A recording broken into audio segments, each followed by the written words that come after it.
हाँ भी future doctors, आज के वीडियो में हम थर्मोडायनेमिक्स चैप्टर के 45 मोस्ट इंपोर्टेंट क्वेश्चंस डिस्कस करेंगे जो कि प्योर एनसीईआरटी बेस्ड है और नीट एग्जाम के लेटेस्ट पैटर्न पे बेस्ड है। इन 45 क्वेश्चंस के थ्रू हम कंप्लीट थर्मोडायनेमिक्स चैप्टर को अच्छे से रिवाइज करेंगे।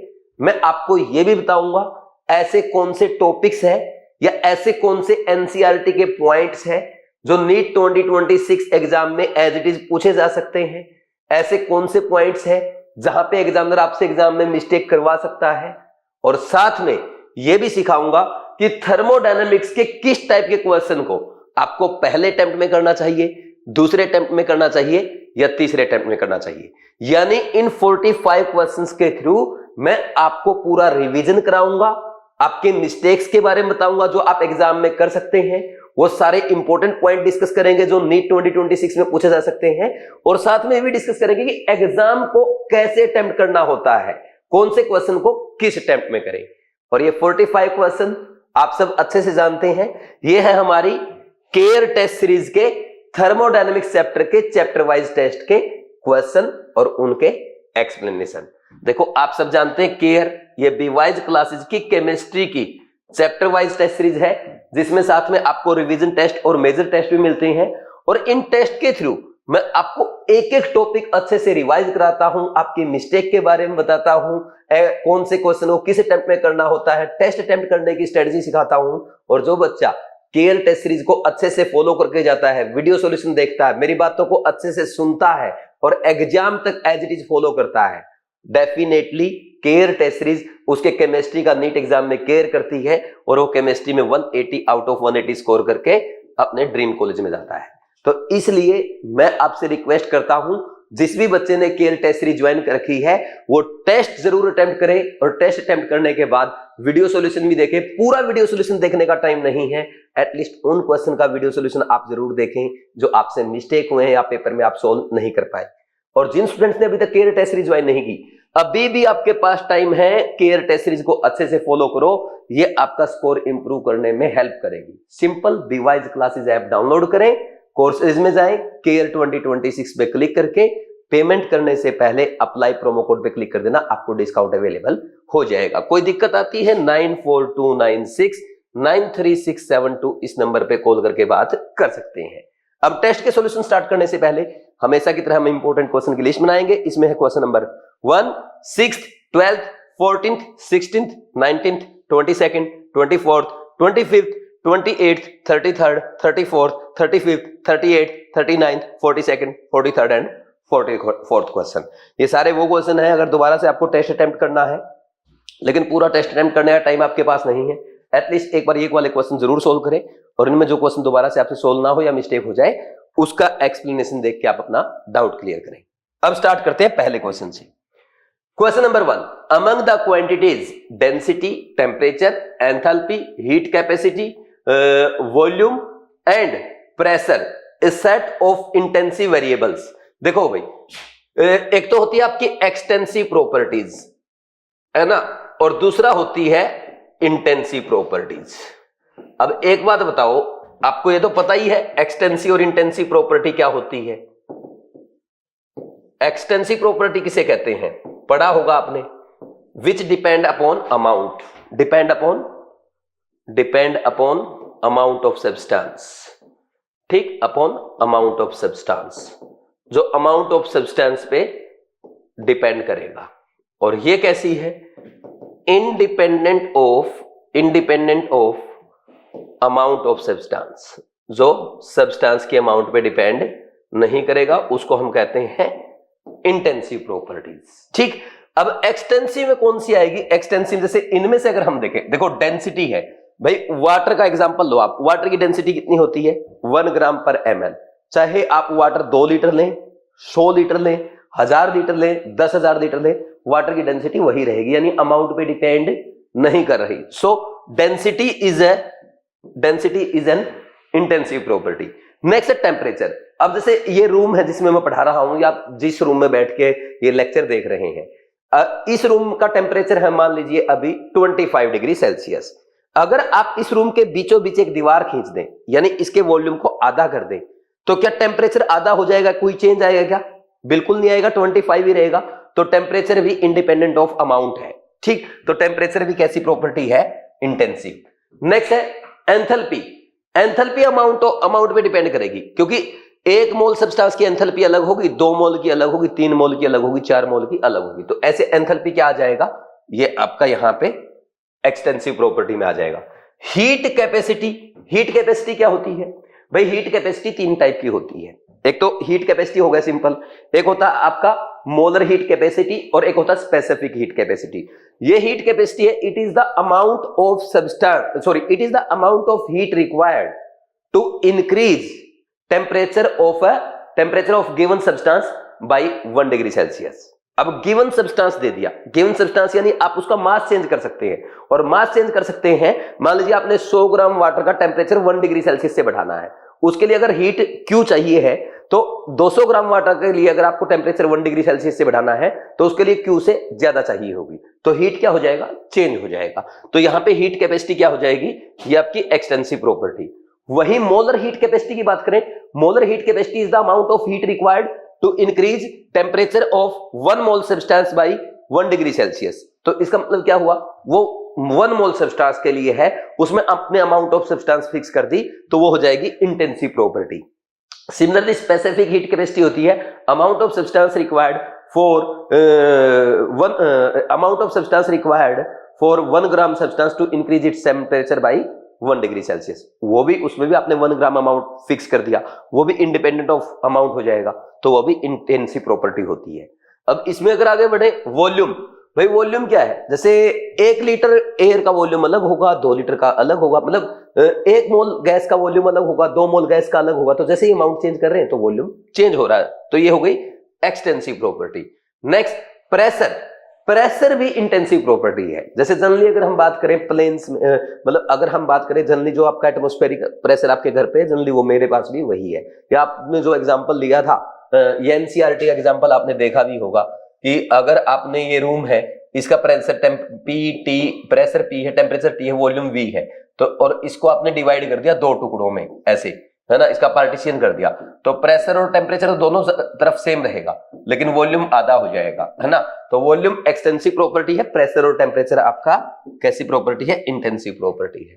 ऐसे एग्जांपल कर लोगे तो ये आ गया आपका लास्ट वाला ऑप्शन, इंटेंसिव प्रॉपर्टी उसने पूछा था, रो टीपी। आंसर इज 4, और ये इजी है, फर्स्ट अटेम्प्ट का क्वेश्चन है, ई फॉर फर्स्ट अटेम्प्ट, है ना, हमेशा हम लिखते भी है ना। ई का मतलब क्या है, ई का मतलब है फर्स्ट अटेम्प्ट, ठीक, और एम का मतलब है सेकंड अटेम्प्ट, और टी का मतलब है थर्ड अटेम्प्ट, ठीक। और भी अगर कुछ आप करना चाहें इसमें, और भी आप ऐड कर सकते हैं ना। कोई आपसे पूछे रेजिस्टेंस क्या है, रेजिस्टेंस अगर आप वायर की लेंथ चेंज करते हैं, क्रॉस सेक्शन एरिया चेंज करते हैं तो वो चेंज हो जाएगा, तो वो एक्सटेंसिव प्रॉपर्टी है। रिफ्रैक्टिव इंडेक्स क्या है, वो चेंज नहीं होता, तो वो इंटेंसिव प्रॉपर्टी है। सरफेस टेंशन इंटेंसिव प्रॉपर्टी है।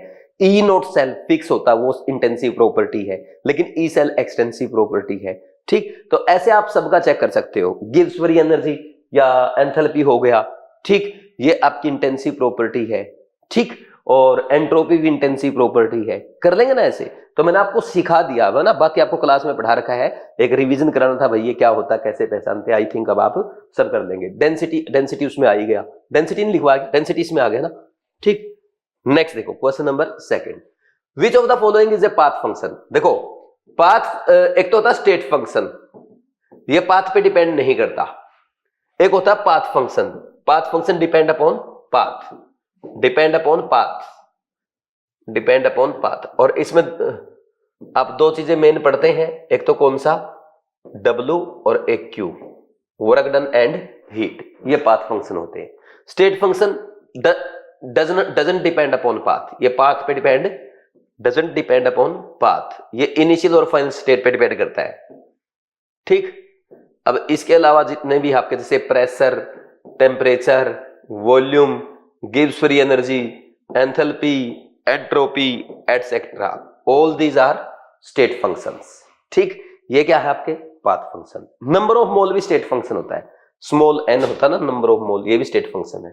नंबर ऑफ मोल्स को हटा दो, बाकी सारे कैपिटल से रिप्रेजेंट किए जाते हैं स्टेट फंक्शन। मैंने आपको क्लास में भी लिखवा रखा है, इसका आंसर 3 आ जाएगा, और ये भी इजी क्वेश्चन कहलाएगा, ठीक है। डिस्कशन है, अच्छा चल रहा है। नेक्स्ट देखो question number 3, an ideal gas is taken around the cycle A B C A H. अब ये बोल रहा है work done is the cyclic, work done in the cyclic process is. देखो वर्क डन जो होता है ना वो आएगा एरिया अंडर द कर्व। अब यहां से चला था वो, ए से बी गया, बी से सी और सी से ए, तो ये हुआ ना area under the curve. This area under the curve will give work done. समझ आया कि नहीं? तो यहां पे इसका ये जो एरिया आएगा ना, this area will be equal to half into height कितनी है ए बी की हाइट, और इसका बेस कितना है ए सी। ठीक, कैलकुलेट करो, हाफ इंटू ए बी कितना है ए बी, ये जो गैप है ये गैप है आपका 4p1 माइनस p1, तो 3p1 हो गया, और ये कितना 3v1 माइनस v1, तो ये 2v1 हो गया, तो ये 3p1 इंटू में 2v1। ठीक, तो ये आ जाएगा 3p1 v1। तो वर्क डन कितना हो गया area under the curve 3p1 v1। Answer is 3rd। Very easy question, one liner question है, देखते ही सोल्व हो जाएगा, है ना, ज्यादा टाइम लगाने वाला नहीं है। Next, 1 mole of an ideal gas at 300 Kelvin is expanded isothermally from an initial volume of 1 liter to 10 liter. The delta E for the process is। वो बोल रहा है 1 मोल गैस थी एट 300 केल्विन। इस चीज को समझ जाओ, 300 केल्विन का मतलब क्या है, आइसोथर्मल प्रोसेस है। आइसोथर्मल प्रोसेस होते ही हम समझ जाते हैं क्या, टेम्परेचर क्या हो गया T कांस्टेंट। जिसका T कांस्टेंट होता है उसकी इंटरनल एनर्जी भी कांस्टेंट हो जाती है, और इंटरनल एनर्जी कांस्टेंट होते ही डेल्टा E क्या आ जाएगा 0, और डेल्टा T भी क्या होता है 0। Answer is 2। Answer is 2। Very easy question, ये भी वन लाइनर क्वेश्चन है, आसान है, बहुत टफ पेपर नहीं है ना। नेक्स्ट, लेकिन ऐसा पेपर जो मैंने बताया ना ये थर्मोडायनेमिक्स का, हो सकता है नीट 2026 में आपको इसी पैटर्न का पेपर देखने को मिले, है ना। नेक्स्ट देखो, in process work is done at the expense of internal energy. यानी ऐसी कौन सी प्रोसेस है जिसमें work done is equal to change in internal energy आए। हम क्या करते हैं, delta E is equal to Q plus W लिखते हैं। अब वो बोल रहा है work is done at the expense of internal energy, मतलब वर्क किस पे डिपेंड कर रहा है, एनर्जी पे। तो Q0 होना चाहिए, अगर Q0 हो जाए तो डेल्टा E क्या हो जाएगा इक्वल टू W। अगर इंटरनल एनर्जी बढ़ रही है यानी डेल्टा E पॉजिटिव है, W पॉजिटिव है, then work is done on the gas, है ना। या आप ये भी बोल सकते हो increase in internal energy is equal to work done on the gas. और इंटरनल एनर्जी घट रही है तो delta E negative, W negative, इसका मतलब change in internal energy is equal to work done by the gas. ठीक, next क्या आएगा इसका आंसर, ये किसके लिए होता है, एडियाबैटिक प्रोसेस के लिए। एडियाबैटिक प्रोसेस के केस में ऐसा होता है। Answer is 3rd। ये भी बहुत आसान क्वेश्चन है। इसके बाद आएगा question number 8, which of the following is the correct option for free expansion of an ideal gas under adiabatic conditions। देखो फ्री एक्सपेंशन है तो P एक्सटर्नल हो गया 0, यानी W is equal to 0। Adiabatic है तो Q 0 हो गया, और अगर ऐसा है W 0 है Q 0 है तो डेल्टा E भी 0 होगा, और डेल्टा E अगर 0 होगा तो जब इंटरनल एनर्जी कांस्टेंट होती है टेम्परेचर भी कांस्टेंट हो जाता है, तो डेल्टा T भी 0 हो जाएगा। ऐसी कौन सी टर्म आ रही है, मतलब ऐसा कौन से ऑप्शन में, 4th ऑप्शन में। Answer is 4। ये भी पहले अटेम्प्ट का क्वेश्चन है। ठीक, क्योंकि ऐसे क्वेश्चन क्लास में भी करा रखे हैं, और जो देखा हुआ क्वेश्चन आ रहा है वो पहले अटेम्प्ट में हमारा हो जाना चाहिए। ठीक, next question number 7, 2 liter of an ideal gas at a pressure of 10 atm expands isothermally to a volume of 10 liter in 2 different ways।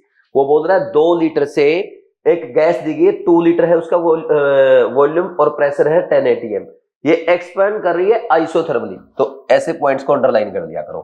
To a volume of 10 litre, तो कितने तक चली गई फाइनल वॉल्यूम 10 लीटर तक, इन 2 different ways. पहला उसने देखा है in one case against a constant external pressure of 1 atm। पहले में अगेंस्ट कांस्टेंट प्रेशर कितना 1 atm दे दिया, और सेकंड में रिवर्सिबली। अब पूछा क्या है, different the difference of work done in 2 cases will be. भाई सिंपल सा है। सबसे पहले अगर हम बात करें एट कांस्टेंट प्रेशर, ये तो बहुत आसान है भाई, आप जानते हो W इज इक्वल टू क्या होता है, minus P external into delta V, है ना। P एक्सटर्नल कितना लिखा है, ये एक्सटर्नल प्रेशर है, इसके अगेंस्ट एक्सपेंशन हुआ है। कुछ बच्चे पता क्या सोचते हैं, यार 10 atm ले या 1 atm ले, वो बोल रहा है in case against a constant external pressure of 1 atm, इसके अगेंस्ट एक्सपांड कर रही है, तो आप ये लेंगे पी एक्सटर्नल, ठीक है, समझे ना।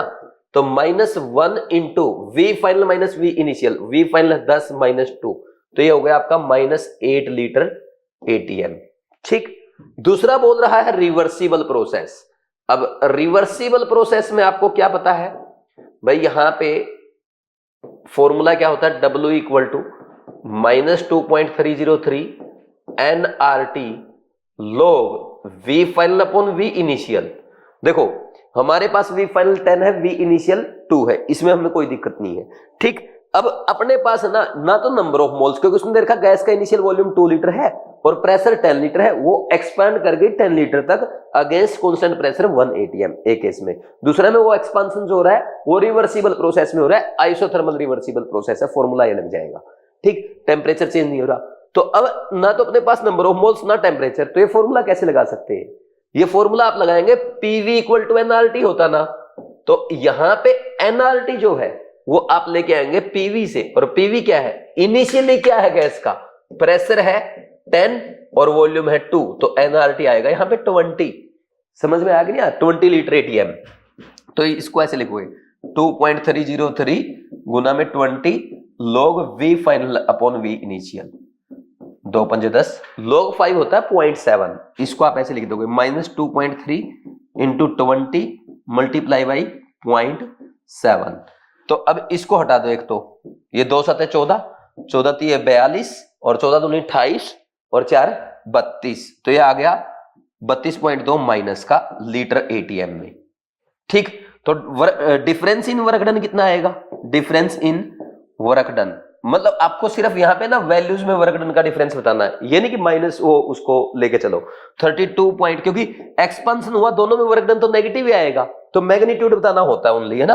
32 माइनस 8 करो, यह आ जाएगा 24.2 लीटर एटीएम। है कोई ऑप्शन, फोर्थ आंसर है, सेवंथ का आ जाएगा आंसर 4। अब ये क्वेश्चन आपको पहले अटेम्प्ट में नहीं करना चाहिए, करने में तो आसान है, फिर भी देखो एक बार आपने छोटी सी हल्की सी कैलकुलेशन यहाँ की, ठीक है, 1 लाइन की है, ये भी है 2 लाइन की है ज्यादा से ज्यादा, बट फिर भी ये सोचना तो पड़ा ना आपको, और सोचने में भाई टाइम लगता है 30 सेकंड ज्यादा। अरे क्वेश्चन पढ़ने में ही इसमें आपको 30 सेकंड लग गए होंगे, और जिस क्वेश्चन में 30 सेकंड ज्यादा टाइम लग रहा है टोटल सोल्व करने में, OMR भरने में, वो हमें पहले अटेम्प्ट में नहीं करना है। तो ये सेकंड अटेम्प्ट का क्वेश्चन है, इसको M लिख लेना मीडियम, ठीक। सेकंड में करो या थर्ड में करो, कुछ बच्चे ऐसा भी करते हैं न्यूमेरिकल थर्ड में करते हैं। देखो जितने ज्यादा क्वेश्चन आप बाद में करोगे ना उतना ज्यादा फायदा है, क्योंकि शुरू में इजी क्वेश्चन होंगे और गलत कम होंगे। ये प्रोसेस अपना लो आज से ही। Next question number 8, the enthalpy change for the reaction, इसके लिए पूछ रहा है N2 + 3H2 is converting into NH3, ये डेल्टा H दे दिया, ठीक है। द इंटरनल एनर्जी चेंज, भाई इसमें क्या दिक्कत है, delta H equal to delta U plus delta NGRT होता है, इसमें इक्वेशन ही कुछ नहीं होते। ये होता है आपका कितना, ये दे दिया -92.38, डेल्टा U हमसे पूछा है, डेल्टा NG इस रिएक्शन के लिए आपको पता है 2 - 4 दैट इज इक्वल टू -2 आएगा, -2 गुना में R होगा 8.314, क्योंकि जूल में रख रहे हैं, और ये इंटू में 298 केल्विन। और एक काम करो, ये किलो जूल में मत रखो, जूल में रख दो इसको, ये हो जाएगा। अब सोल्व करो, ये अगर आप लिखो ये कितना हो गया, इसको 8.3 को 2 से मल्टीप्लाई किया आपने, ये हो जाएगा 2 3 जा 6 और 2 8 जा 16.6, है ना। तो अब तो पूरा कैलकुलेट करना पड़ेगा फिर, क्योंकि ऑप्शन भी उसके पास है। तो अब आप ऐसे मल्टीप्लाई करना, 298 मल्टीप्लाई बाई 16.6, है ना, ऐसे ही करना पड़ेगा ना। तो ये अप्रोक्सीमेशन ले लेंगे तो, अरे यार 87 और 89 बिल्कुल पास है। फिर एक काम करो, आप अप्रोक्सीमेशन लो ही मत, इतना तो ले ही सकते हैं, 8.314 को 8.3 मान लो, कोई ज्यादा फर्क नहीं पड़ेगा। 6 8 48 और 6 9 54 और 4 58 और 6 दूनी 12 और 5 17, फिर से वही लिखना है 1788, और फिर से आप ये 298 लिखोगे, और ये हो गया 8 8 8 16 8 8 16 और 7 23 1 24 और 9 और 7 16 1 17 1 17 और 2 19 2 और 1 3 1 4, और ये आ गया इतना, ठीक है, सही लिखा ना मैंने।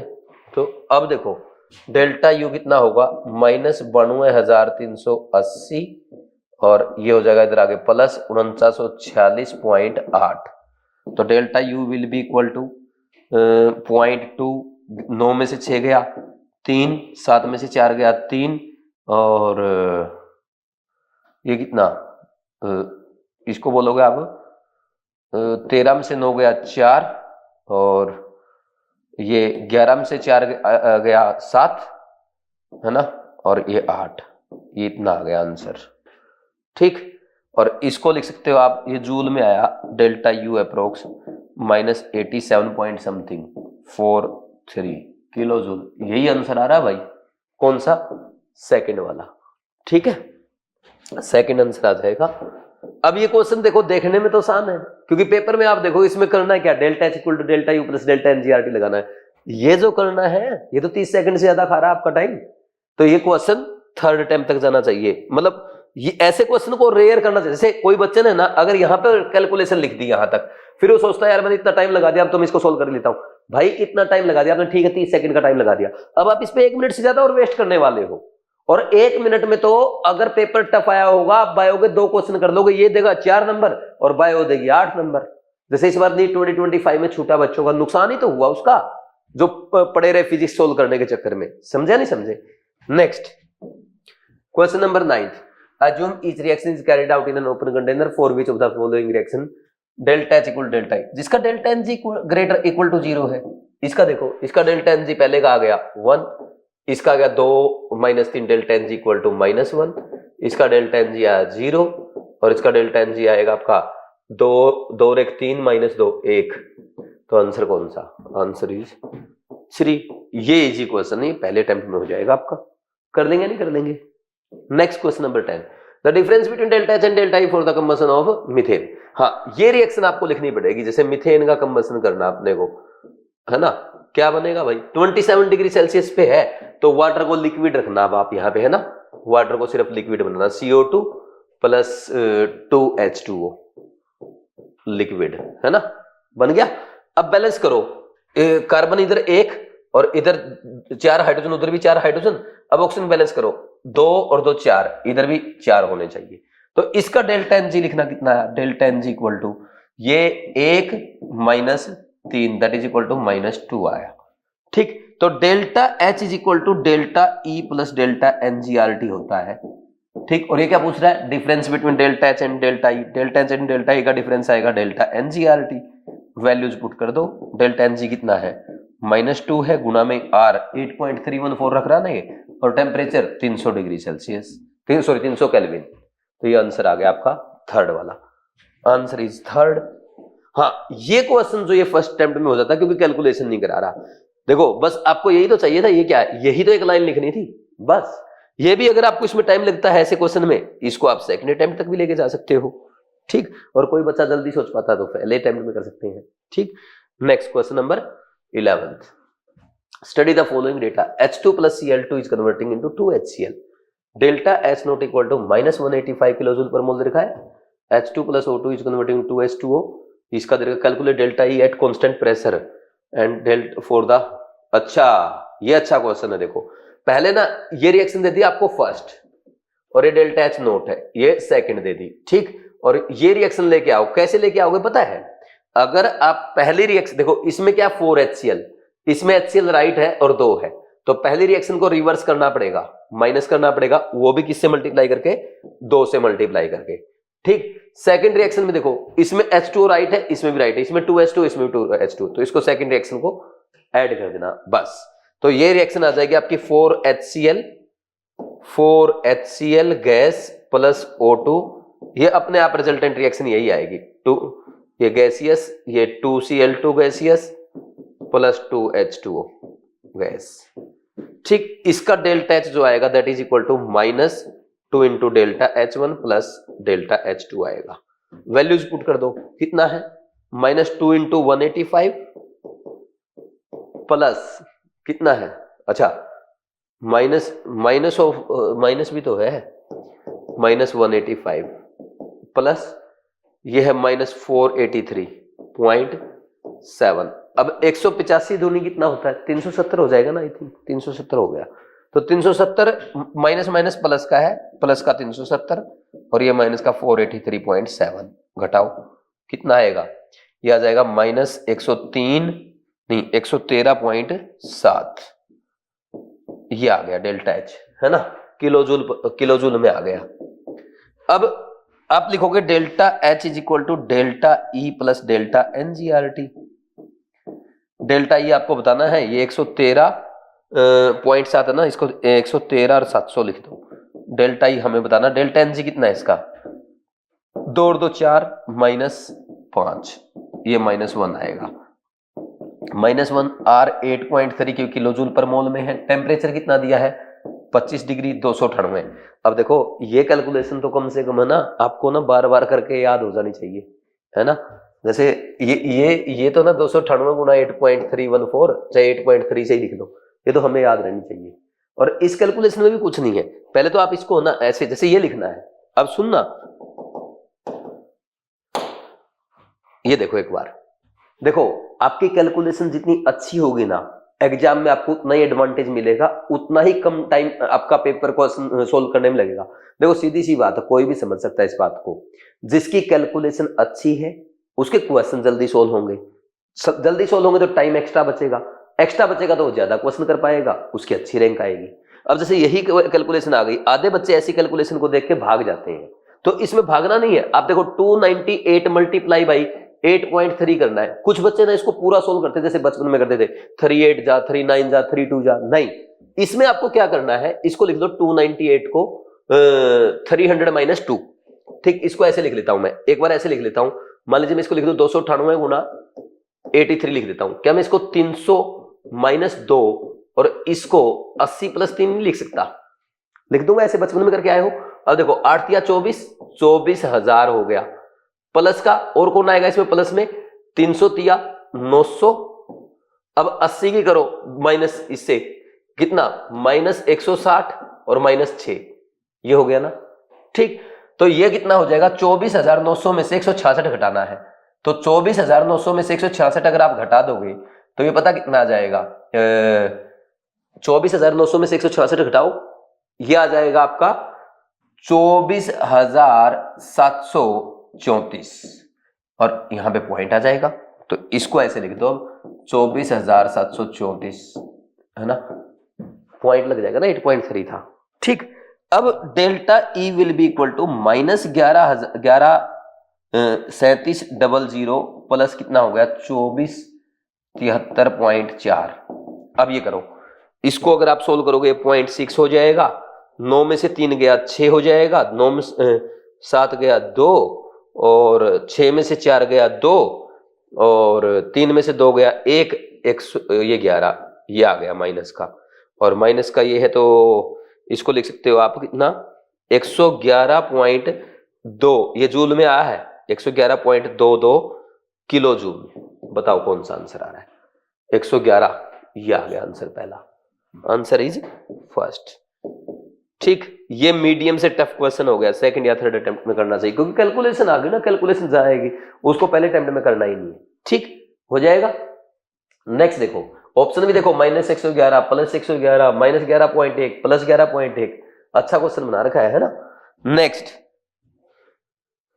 Eight constant temperature and pressure which one of the following statement is correct for the reaction. कौन सी स्टेटमेंट करेक्ट है इसके लिए भाई, इसमें डेल्टा एन जी कितना आ रहा है, 8 - 8 = 0, तो delta H = delta U. Answer 2, easy question है, लॉलीपॉप 10 सेकंड का भी क्वेश्चन भी है। ठीक, next question number 13, delta CP for the change. अरे डेल्टा सीपी बताना है इसके लिए, टोटल प्रोडक्ट का माइनस रिएक्टेंट का, तो 2 × CP ऑफ NH3 हो जाएगा। ठीक, ये प्रोडक्ट का हो गया टोटल। ठीक, और माइनस किसका है, CP of N2 gas plus 3 × CP of H2 gas, तो रिएक्टेंट का, टोटल रिएक्टेंट का माइनस कर दो, आंसर इज 2। ये भी आपका इजी क्वेश्चन, देखते ही सोल्व हो जाएगा, पहले अटेम्प्ट में कर लेंगे, नहीं कर लेंगे ऐसे। ठीक, next question number 14, ratio of CP and CV of A gas is 1.4। CP/CV का रेशियो दे दिया 1.4, मैं समझ गया ये डायटोमिक गैस है, यानी इसमें 2 एटम है एक मॉलिक्यूल में, जैसे CO है, H2 है, NO है, N2 है। ठीक, तो ये X2 टाइप गैस हो गई, 2 एटम वाली, H2O2 N2 इस टाइप से, है ना। वो बोल रहा है the number of atoms X present in 11.2 litre of it at STP। इसका मतलब क्या है भाई, नंबर ऑफ मोल्स कितने हो गए 11.2 डिवाइड बाई 22.4, हाफ मोल हुआ कि नहीं हुआ, ठीक। हाफ मोल किसका, X2 का, यानी आप लिख सकते हो half Na molecules of X2, और एटम, एक मोलिक्यूल में 2 एटम है तो 2 into half Na, that is Na x atoms, और Na x एटम्स यानी 6 इंटू 10 की पावर 23, आंसर इज 1। ये भी आपका पहले अटेम्प्ट का क्वेश्चन हो सकता है, ठीक, इतना आसान क्वेश्चन भी, ठीक।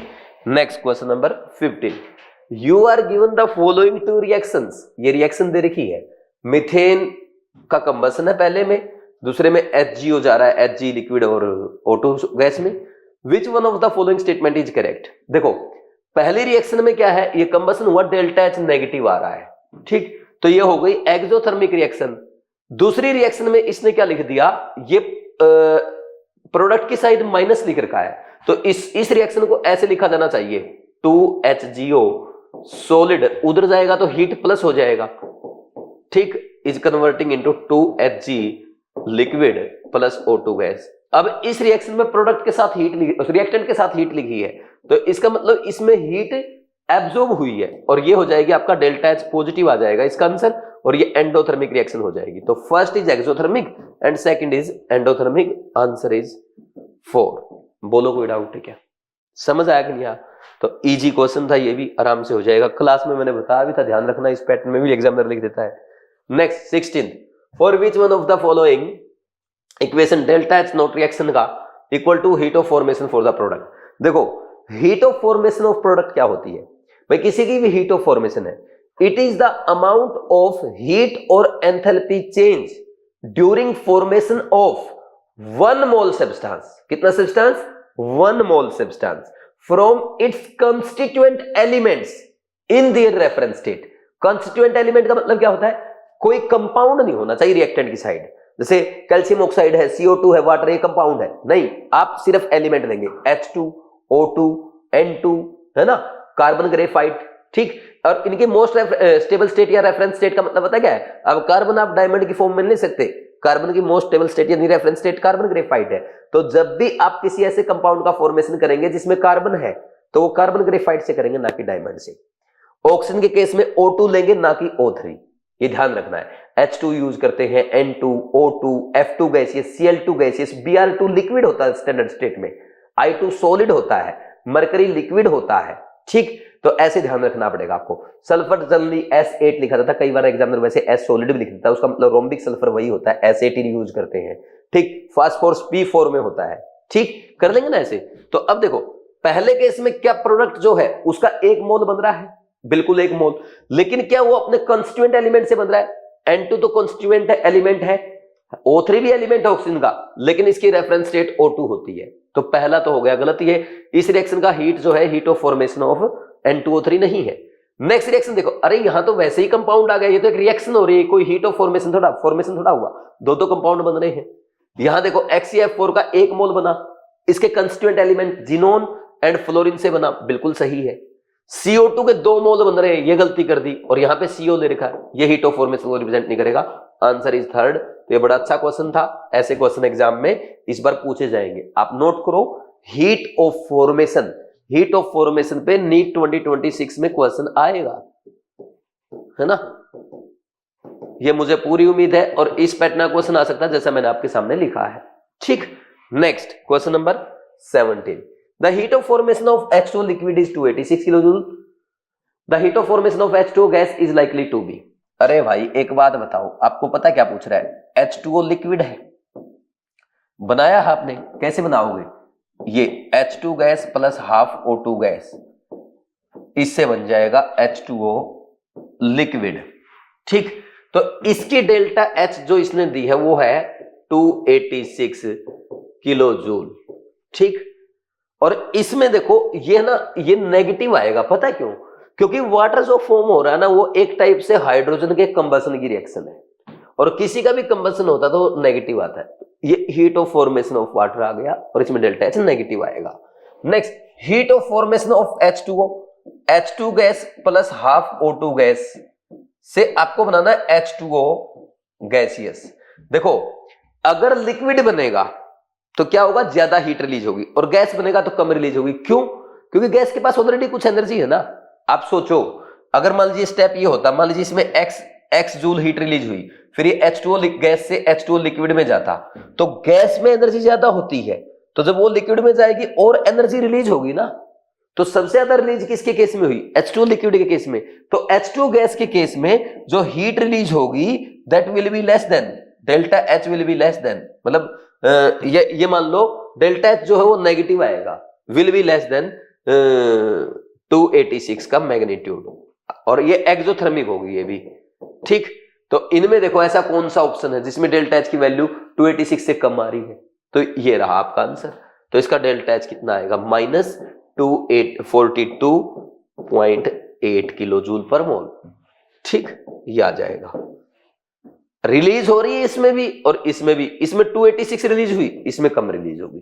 ठीक है ना, आंसर इज 4। ये अच्छा क्वेश्चन था, ऐसा क्वेश्चन कंफ्यूज कर सकता है बच्चों को पेपर में, है ना।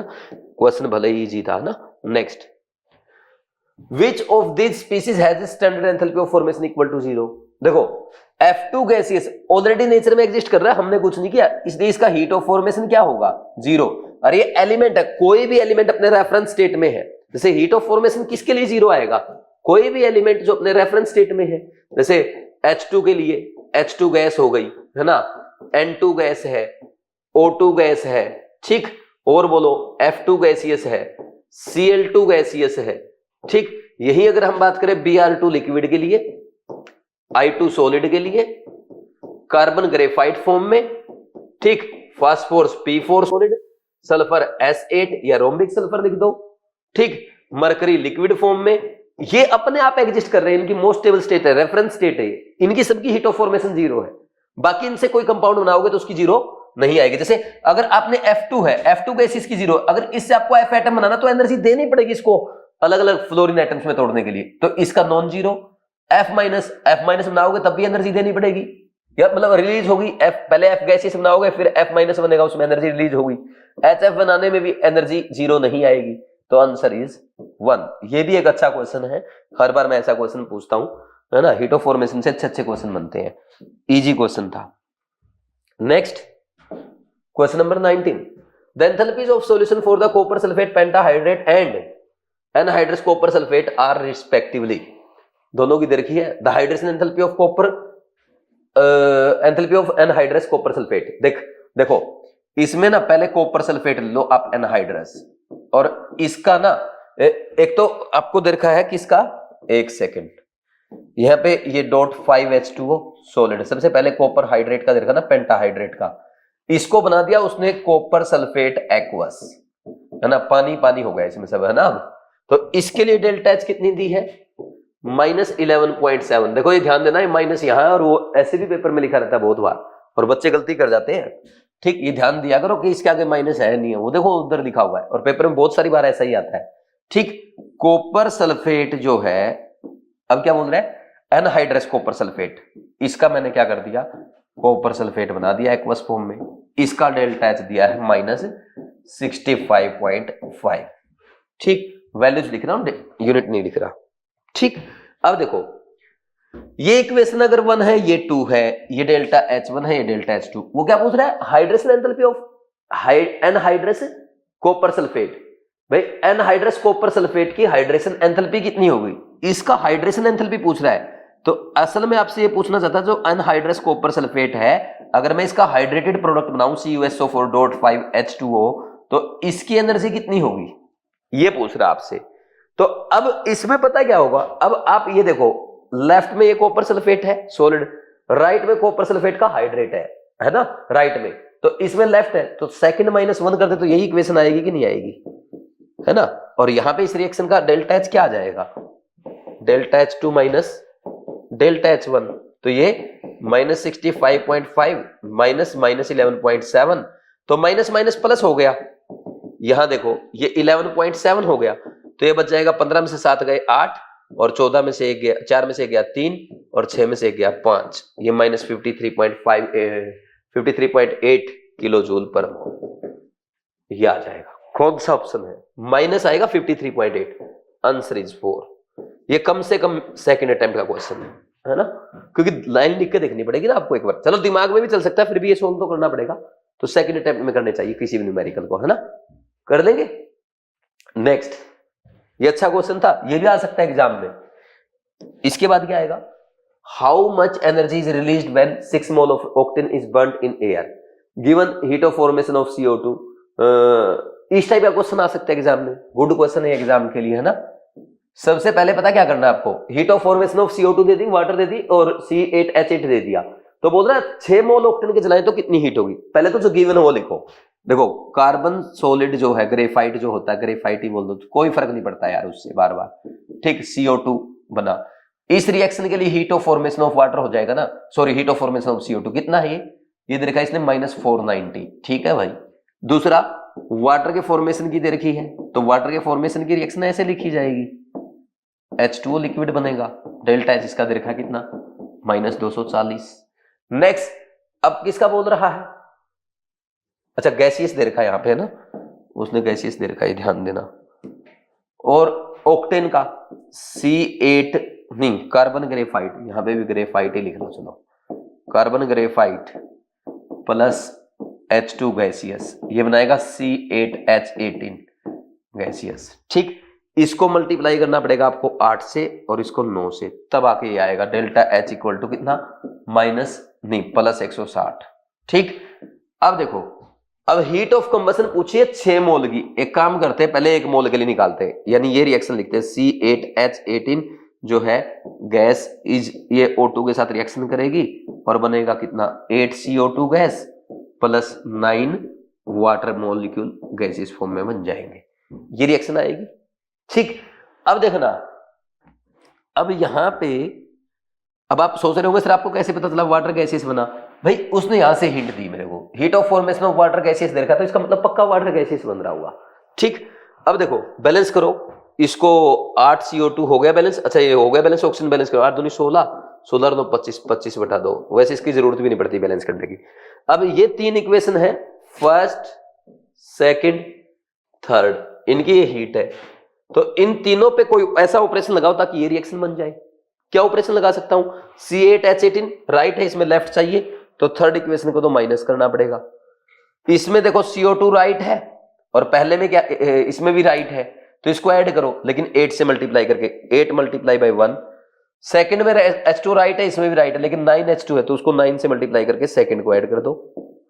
ये ऑपरेशन जो आपका रिएक्शंस पे लगा है वही हीट पे लगेगा, कितना, 8 delta H1 minus sorry plus 9 delta H2 है माइनस डेल्टा H3 है, तो ये कितना हो गया, 8 गुना -490 प्लस 9 गुना -240 और ये हो गया 160।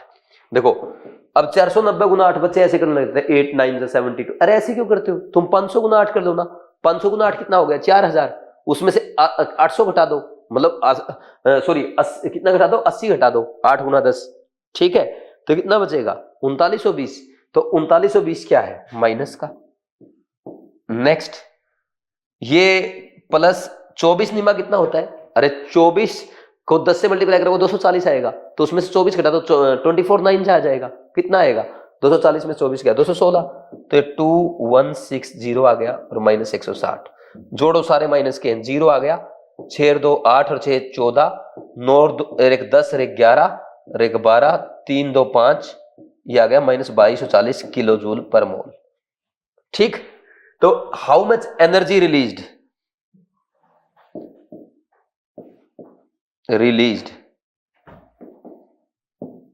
ड्यूरिंग कंबशन ऑफ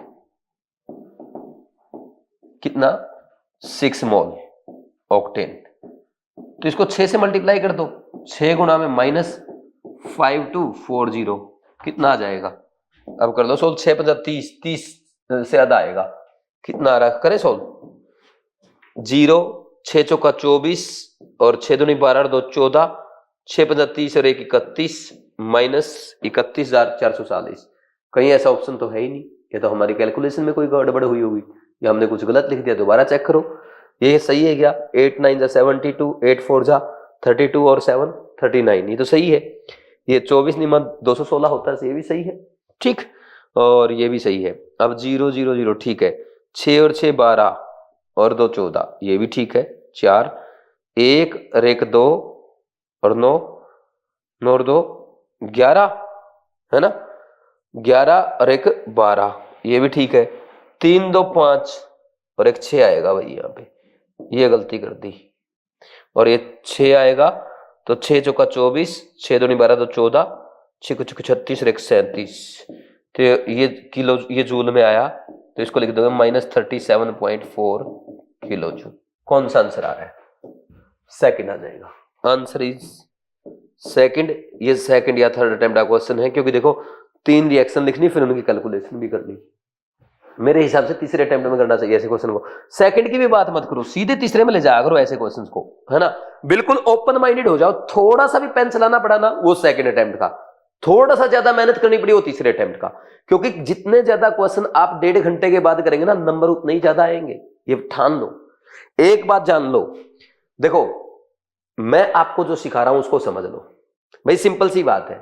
अगर आपको नीट एग्जाम में टॉप 1000 में रैंक लानी है, उसका सबसे सिंपलेस्ट मेथड ये है कि आप ज्यादा से ज्यादा क्वेश्चन 1.5 घंटे के बाद करें। कौन से? जिनमें आपको कैलकुलेशन करनी पड़ रही है, रिएक्शंस लिख के देखना ही पड़ रही है, फॉर्मूला अप्लाई करना पड़ रहा है, ठीक, जिनमें असर्शन रीजन में ज्यादा सोचना पड़ रहा है। पहले 1.5 घंटे में कोशिश करो कि आप सिर्फ 100 से 110, 115, 120 क्वेश्चन करें, लेकिन वो सारे के सारे सही होने चाहिए, ठीक, समझे कि नहीं समझे? तो इससे क्या होगा, मान लीजिए किसी बच्चे ने 1.5 घंटे में 100 ही क्वेश्चन किए, फॉर एग्जांपल, पहले 1.5 घंटे में आपने 100 ही क्वेश्चन किए, आपने ओएमआर भी भर ली, आपके नंबर आ गए 400। अब आपके पास 1.5 घंटा बचा है, नो डाउट थोड़े से अच्छे क्वेश्चन आपके सामने हैं, लेकिन अगर उस 1.5 घंटे में आप 60 क्वेश्चन और कर लेते हो सही से, तो 400 प्लस 240 कितना हो गया? 640। 640 में गारंटी के साथ इस बार 600-700 रैंक आ जाएगी, 600-700 नहीं, उससे भी अच्छी रैंक आ जाएगी, टॉप 500 में रैंक आ जाएगी। तो ये एक मेथड है। तो 1.5 घंटे में सिर्फ आप कोशिश करोगे 400 प्लस नंबर आए, और जो क्वेश्चन करो वो सही होना चाहिए, ठीक। वो तभी पॉसिबल है जब ऐसे हर क्वेश्चन को आप तीसरे अटेम्प्ट में बिल्कुल लास्ट में लेके जाओगे। नेक्स्ट है question number 21। The enthalpy of formation of methane gas, H2O liquid and CO2 gases are respectively. ये वैल्यूज दे रखी है। The standard enthalpy of combustion of methane is, देखो आप जानते हो गिवन जो है वो क्या है, मीथेन का फॉर्मेशन वाटर का और CO2 का। पूछ रहा कंबशन ऑफ मीथेन की एंथैल्पी क्या होगी, तो सिंपल सी बात है, हम क्या लिखेंगे भाई, जो CH4 है उसका कंबशन करेंगे O2 के साथ, तो CO2 और वाटर बनेगा। फिर जो आपकी कंबशन की रिएक्शन आई है, और ये पहली 3 रिएक्शन लिखोगे आप कौन सी, formation of methane, H2O and CO2, तो उनको यूज करते हुए, उन पे ऑपरेशन लगाते हुए आप 4th रिएक्शन लेके आएंगे, और वही ऑपरेशन आप उस रिएक्शन के डेल्टा H फाइंड आउट करने के लिए इनके डेल्टा H पे लगाएंगे जो गिवन है, delta H1, delta H2, delta H3 पे। यही करते हैं हम। लेकिन इसमें कुछ बच्चे एक मिस्टेक करते हैं, पूरे का पूरा डिटेल लिखने लग जाते हैं, जैसे कि मैं क्लास में लिखवाता हूं। पेपर में सब कुछ नहीं लिखना आपको। पेपर में कोई आपसे ये नहीं पूछेगा कि हाँ तेरे को पूरा आता है नहीं आता, बोर्ड की तरह लिखना आता कि नहीं आता, नहीं। आपको क्या है, आपके असल में तो दिमाग में चलना चाहिए, ये चीजें दिमाग में चलनी चाहिए। बाकी फिर भी अगर लिखना चाहो कितना लिखना होता है। पहली रिएक्शन क्या है, मीथेन का फॉर्मेशन, यही होगा ना, डेल्टा H1 कितना दे दिया इसका, ये दे दिया -74.8, यूनिट भी लिख रहा हूं। H2O बनने का, H2O के लिए दे दिया कितना, डेल्टा H2, ये दे रखा -285.8, और तीसरा दे रखा है CO2 का फॉर्मेशन, डेल्टा H3 आ गया कितना, -393.5। देखो ये तीनों रिएक्शन है ना, ये दिमाग में चलनी चाहिए, ऐसे 1 2 3 ऐसे लिखोगे तो बहुत टाइम वेस्ट हो जाएगा ना इनका, delta H1, delta H2, delta H3, वो तो पेपर पे ही लिख सकते हो आप। अब इन 3 रिएक्शन को दिमाग में रखते हुए अब मीथेन का कंबशन की रिएक्शन बनाओ, कैसे बन सकती है। ये होगी ना मीथेन के कंबशन की रिएक्शन, CO2 गैस बनेगी और वाटर बनेगा। बैलेंस कैसे करते हो आपको पता ही है, इधर एक कार्बन उधर भी एक कार्बन, इधर 4 हाइड्रोजन उधर भी 4 हाइड्रोजन। ऑक्सीजन एटम को बैलेंस करो या ना करो, क्योंकि वो साइड रिएक्टेंट है, साइड रिएक्टेंट और प्रोडक्ट लिखने की जरूरत नहीं होती, फिर भी 2 दूनी 4 लोग हो गए बैलेंस। अब ये इक्वेशन कैसे आएगी ऊपर वाली इक्वेशंस को यूज करते हुए, बताओ। इसमें देखो मीथेन क्या है, राइट, इसमें लेफ्ट, तो पहली इक्वेशन को माइनस करो। दूसरे में वाटर राइट है, इसमें भी राइट है, लेकिन इसमें 1 मोल, इसमें 2 मोल, तो 2 इंटू सेकेंड इक्वेशन करो, ठीक। थर्ड इक्वेशन में CO2 राइट, इसमें भी राइट, और 1 ही मोल है, तो थर्ड को ऐड करो। तो जो ऑपरेशन आपने रिएक्शन पे लाया है वही इसके हीट के लिए हीट का ऑपरेशन लगा दो। ये minus delta H1 plus 2 into delta H2 और प्लस डेल्टा H3। ऐसे भी नहीं लिखना होता पेपर में, आप तो सीधा यहां से लिखो माइनस ऑफ डेल्टा H1 कितना है, माइनस माइनस कितना हो जाएगा, ये माइनस माइनस हो जाएगा आपका प्लस, ठीक, ये माइनस माइनस कितना हो जाएगा, प्लस का हो जाएगा 74.8 प्लस 2 इंटू माइनस 258.5 है या 80 है, और ये अब इसको प्लस माइनस 393.5। देखो अब मैं आपको बताता हूं कैसे सोल्व करते हैं। अब ये आ गया अपना उत्तर यहां तक। अब ऑप्शंस देखो, ये 8902, ये 604 माइनस का, ये 754 माइनस का, ये 890 माइनस का। देखो लगभग 100 का डिफरेंस आ रहा है, 100 150 का इन तीन ऑप्शन में भी। इसमें तो बिल्कुल हजारों में आ गया। तो इसका मतलब अप्रोक्सीमेशन से कर सकते हो। कैसे, इसको अप्रोक्स 70 मान लो, प्लस का 70 हो गया। इसको अगर मैं 258 लिख दिया यार मैंने, फिर से 258 नहीं है 285 है। ये देखो ये 285 है, गलती कर दी। ये मेरे से बहुत, ऐसी ऐसी गलतियां मेरे से बहुत होती है, उम्मीद आपसे भी होती होगी। तो कई बार कैलकुलेशन में मिस्टेक हो जाना, एक बार वैल्यू ध्यान से देख लिया करो, ठीक। तो इसको 285 को मैं 300 मान लेता हूं, तो 300 दूनी 600 माइनस का 600, और इसको 400 मान लो, और 600 और 400 कितना हो गया, 1000 हो गया माइनस का। 1000 माइनस का है और 70 किसका है, प्लस का। तो 1000 में 70 कितना गया, 930। ये वैल्यू आपने ज्यादा ली है ना, जितनी थी उससे ज्यादा ली, इसको कम कर दिया, यानी 930 से और कम आएगा। तो 930 के आसपास कौन सा, 10 15 20 आसपास देखो कौन सा है, ये वाला है। Answer is 4 minus 890.3 kilo joule per mole. ऐसे सोल्व करते हैं, और नहीं तो लिखो 2 8 16 2 5 10 11 2 8 16 1 17, ऐसे बहुत टाइम लग जाएगा यार। तो थोड़ा सा ऑप्शन देख लिया करो। और कई बार ऐसा होता है कि बिल्कुल ऑप्शन क्लोजर मुझे लग रहा है यार मेरे को तो 1 मिनट और लग जाएगी इसको लास्ट कैलकुलेशन में भी, उसको वहीं छोड़ दो, बाद में करेंगे। जैसे अगर इस स्टेप पे आके भी आपको लग रहा ना यार ऑप्शन बहुत ज्यादा क्लोज हो रहे हैं, बिल्कुल ऐसे देखा 731.11 731.23, तो ऐसे केस में आपको पता ही है लगभग 1 मिनट और खींचेगा, तो उसको बाद में कर लो, कैलकुलेशन को वहीं छोड़ दो, ठीक। नहीं तो आदत क्या होती है यार, इस क्वेश्चन पे ऑलरेडी मैं 1.5 मिनट वेस्ट कर चुका हूं, 1 मिनट के लिए और क्यों छोड़ू। अरे 1.5 मिनट आपने ये लगाई, लग चुकी है ना, 1 मिनट और आप लगाओगे, 2.5 मिनट हो गए, 2.5 मिनट में 4 नंबर कमाए। हो सकता है बची हुई 1 मिनट को आप किसी इनऑर्गेनिक के क्वेश्चन में लगा के या ऑर्गेनिक के क्वेश्चन में लगा के 3 क्वेश्चन और कर दो, तो 3 चौके 12 होते हैं भाई। दिमाग स्मार्टली काम करो, दिमाग लगाओ, ठीक। ये चीज मैं आपको सिखाऊंगा। Next question number 22, standard molar enthalpy of formation of CO2 is equal to. देखो जब हम कार्बन ग्रेफाइट का कंबशन करते हैं ना, तो क्या बनता है, CO2 बनता है, और heat of formation of CO2 भी तो इसी रिएक्शन का आएगा भाई। व्हेन क्या होता है heat of formation of CO2 क्या होगा, it is the amount of heat released when 1 mole CO2 is formed from its constituent element in their most stable state. तो ये आ गया, ये जीरो तो हो नहीं सकता। Standard molar enthalpy of combustion of gaseous carbon, gaseous carbon नहीं, carbon graphite है, ये ग्रेफाइट होता है सॉलिड, ये भी नहीं है। The sum of standard enthalpy of formation of CO and O2, नहीं ये भी नहीं है। The standard molar enthalpy of combustion of carbon graphite, ये सही है। तो ये जो आपका heat of formation of CO2 है ना, it is equal to heat of combustion, standard heat of combustion of carbon graphite होता है। समझे या नहीं समझे, ठीक। तो 4th ऑप्शन सही है। और देखो ये चीजें पहले आ चुकी है, मैं कहता हूं एग्जामिनर को ऐसे लिख के देना चाहिए, जैसे मैंने साइड में लिख दिया 4 ऑप्शन लिख दे ऐसे, या 5-6 लिख दे, और उनमें से पूछे कितने करेक्ट कितने इनकरेक्ट। हो गया नीट 2026 के लिए लेंथी क्वेश्चन। पेपर लेंथी तो बनाना इस बार, टफ नहीं बनाना। सुप्रीम कोर्ट ने बोला पेपर का लेवल थोड़ा ठीक रखो, लेकिन लेंथी रखेगा एग्जामिनर। एग्जामिनर की भी तो सेल्फ रिस्पेक्ट है भाई। आंसर 4 ये इजी या मीडियम लेवल का क्वेश्चन था, और पीछे वाला तो आपको पता ही टफ लेवल का क्वेश्चन था भाई, ये मीडियम है टफ, सेकंड अटेम्प्ट में करना था, और इसका आंसर 4 रहा था, है ना। इससे पहले वाले का बता दिया था, ठीक है। Next heat of combustion of methane दे दिया, C2H6 दे दिया, C2H4 दे दिया, C2H2 दे दिया, और ये वैल्यूज दे रखी है। ओके, बेस्ट फ्यूल इज, अरे कैलोरीफिक वैल्यूज निकाल लो, कैलोरीफिक वैल्यूज सबकी निकालनी पड़ेगी। किसकी, सबसे कैलोरीफिक वैल्यू ऑफ मीथेन लिखो सबसे पहले, कितनी आएगी मीथेन की हीट जो है उसका मैग्नीट्यूड लेना, है ना, साइन की जरूरत नहीं है, डिवाइड बाई इसका मोलर मास, 16 से भाग कर दो, कितना आया 16 एकम 16, है ना, 16 एकम 16 कितना बच गया 5, 16 3 48 बच गए 4, 16 3 48, ये आ गए, ठीक। कैलोरीफिक वैल्यू ऑफ इथेन करो, 373 बटा कितना होता है इसका मास होता है 30, ये आएगा आपका 37.3/3 कर रहे हो एक टाइप से, तो 12 3 36 12.4 समथिंग आ जाएगा। नेक्स्ट ये है C2H4, ये है 337 डिवाइड बाई इसका कितना होगा, ये होगा 28। अगर आप इसको 30 भी मान लो ना, तो ये लगभग 11 के आसपास आएगा। और वैसे भी 28 एकम 28 बच के कितना 5, 28 दूनी 56, 12 पॉइंट समथिंग। और C2H2 ये आएगा 310 बटा 0.5 डिवाइड बाई ये हो जाएगा 24 और 2 26, तो 26 एकम 26 और बच गया 5, लगभग 26 दूनी 52, 11.9 के आसपास आएगा इसका समथिंग।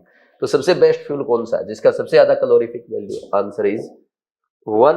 ये मीडियम लेवल का क्वेश्चन है क्योंकि आपको 4 छोटे छोटे पहाड़े पढ़ने पड़े, है ना। ठीक, next question number 24th।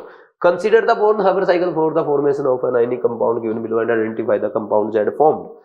M solid है, पहले वो M गैस में गया, फिर M गैसियस आयन में गया। एग्जैक्टली वैसे सोडियम सॉलिड से sodium gas, sodium gaseous ion.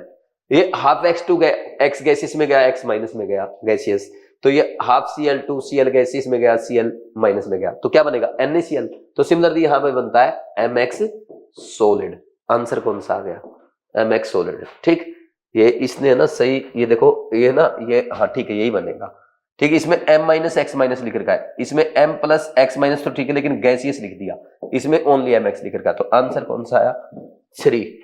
ठीक, इजी क्वेश्चन है, नीट 2026 में आ सकता है, लिख लेना नीट 2026 में आ सकता है। अच्छा क्वेश्चन है, आराम से हो जाएगा अगर आप करेंगे तो, है ना, कर लेंगे, एनसीईआरटी में है।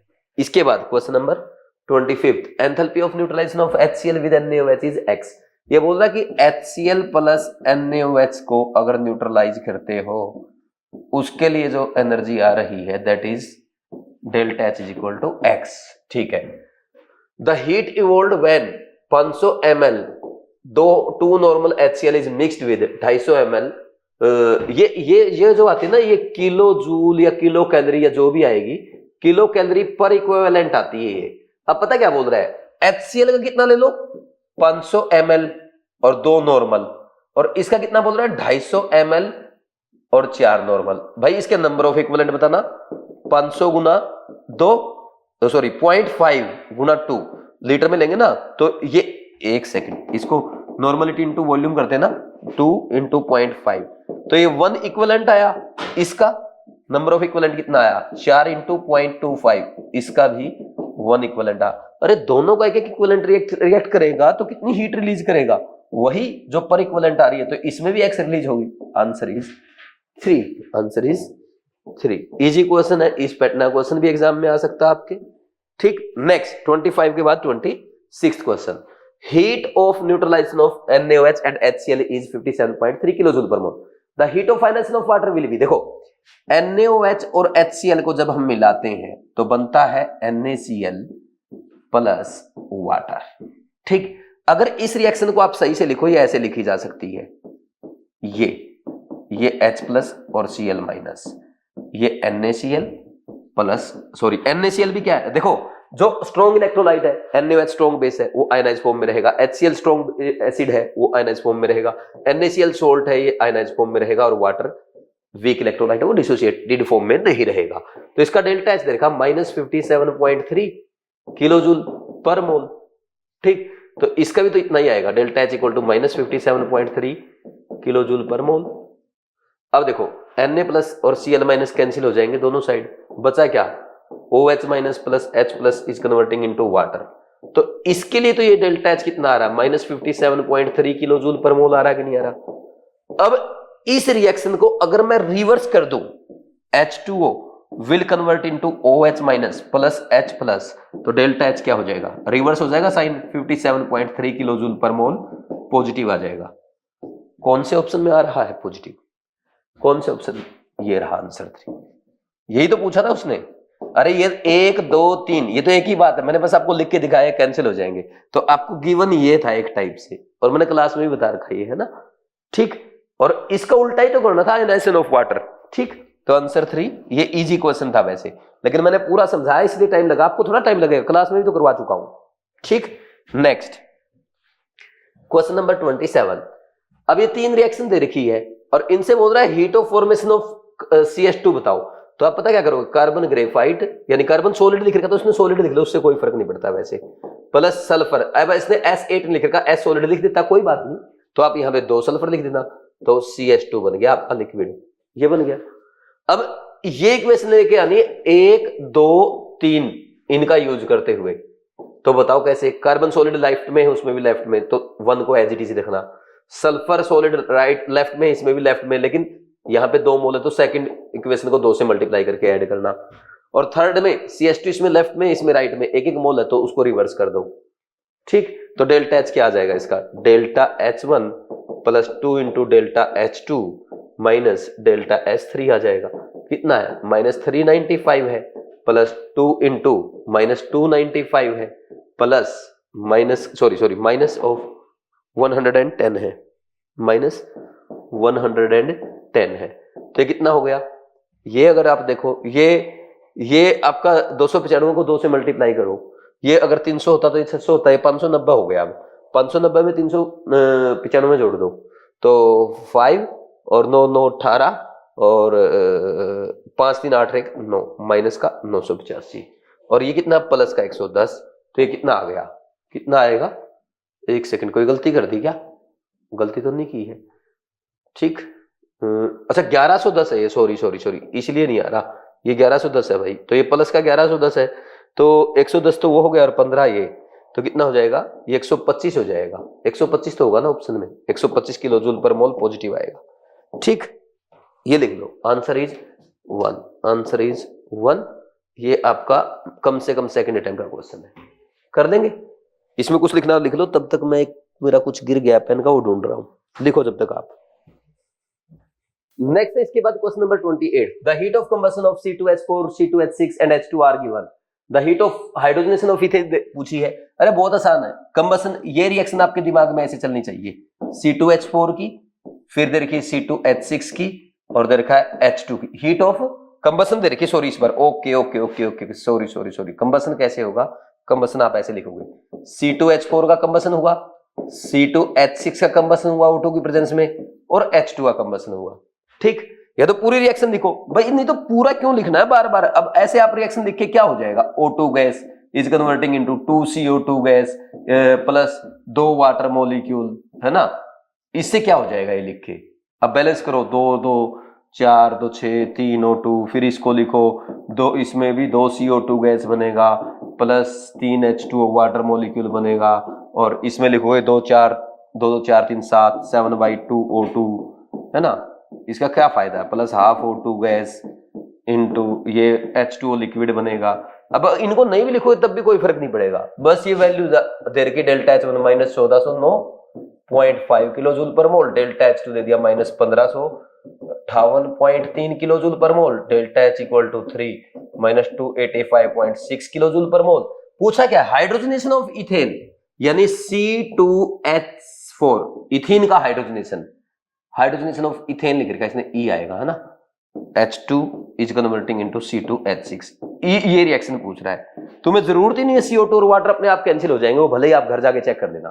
ठीक, देखो ये फर्स्ट इक्वेशन, ये सेकंड इक्वेशन, ये third equation.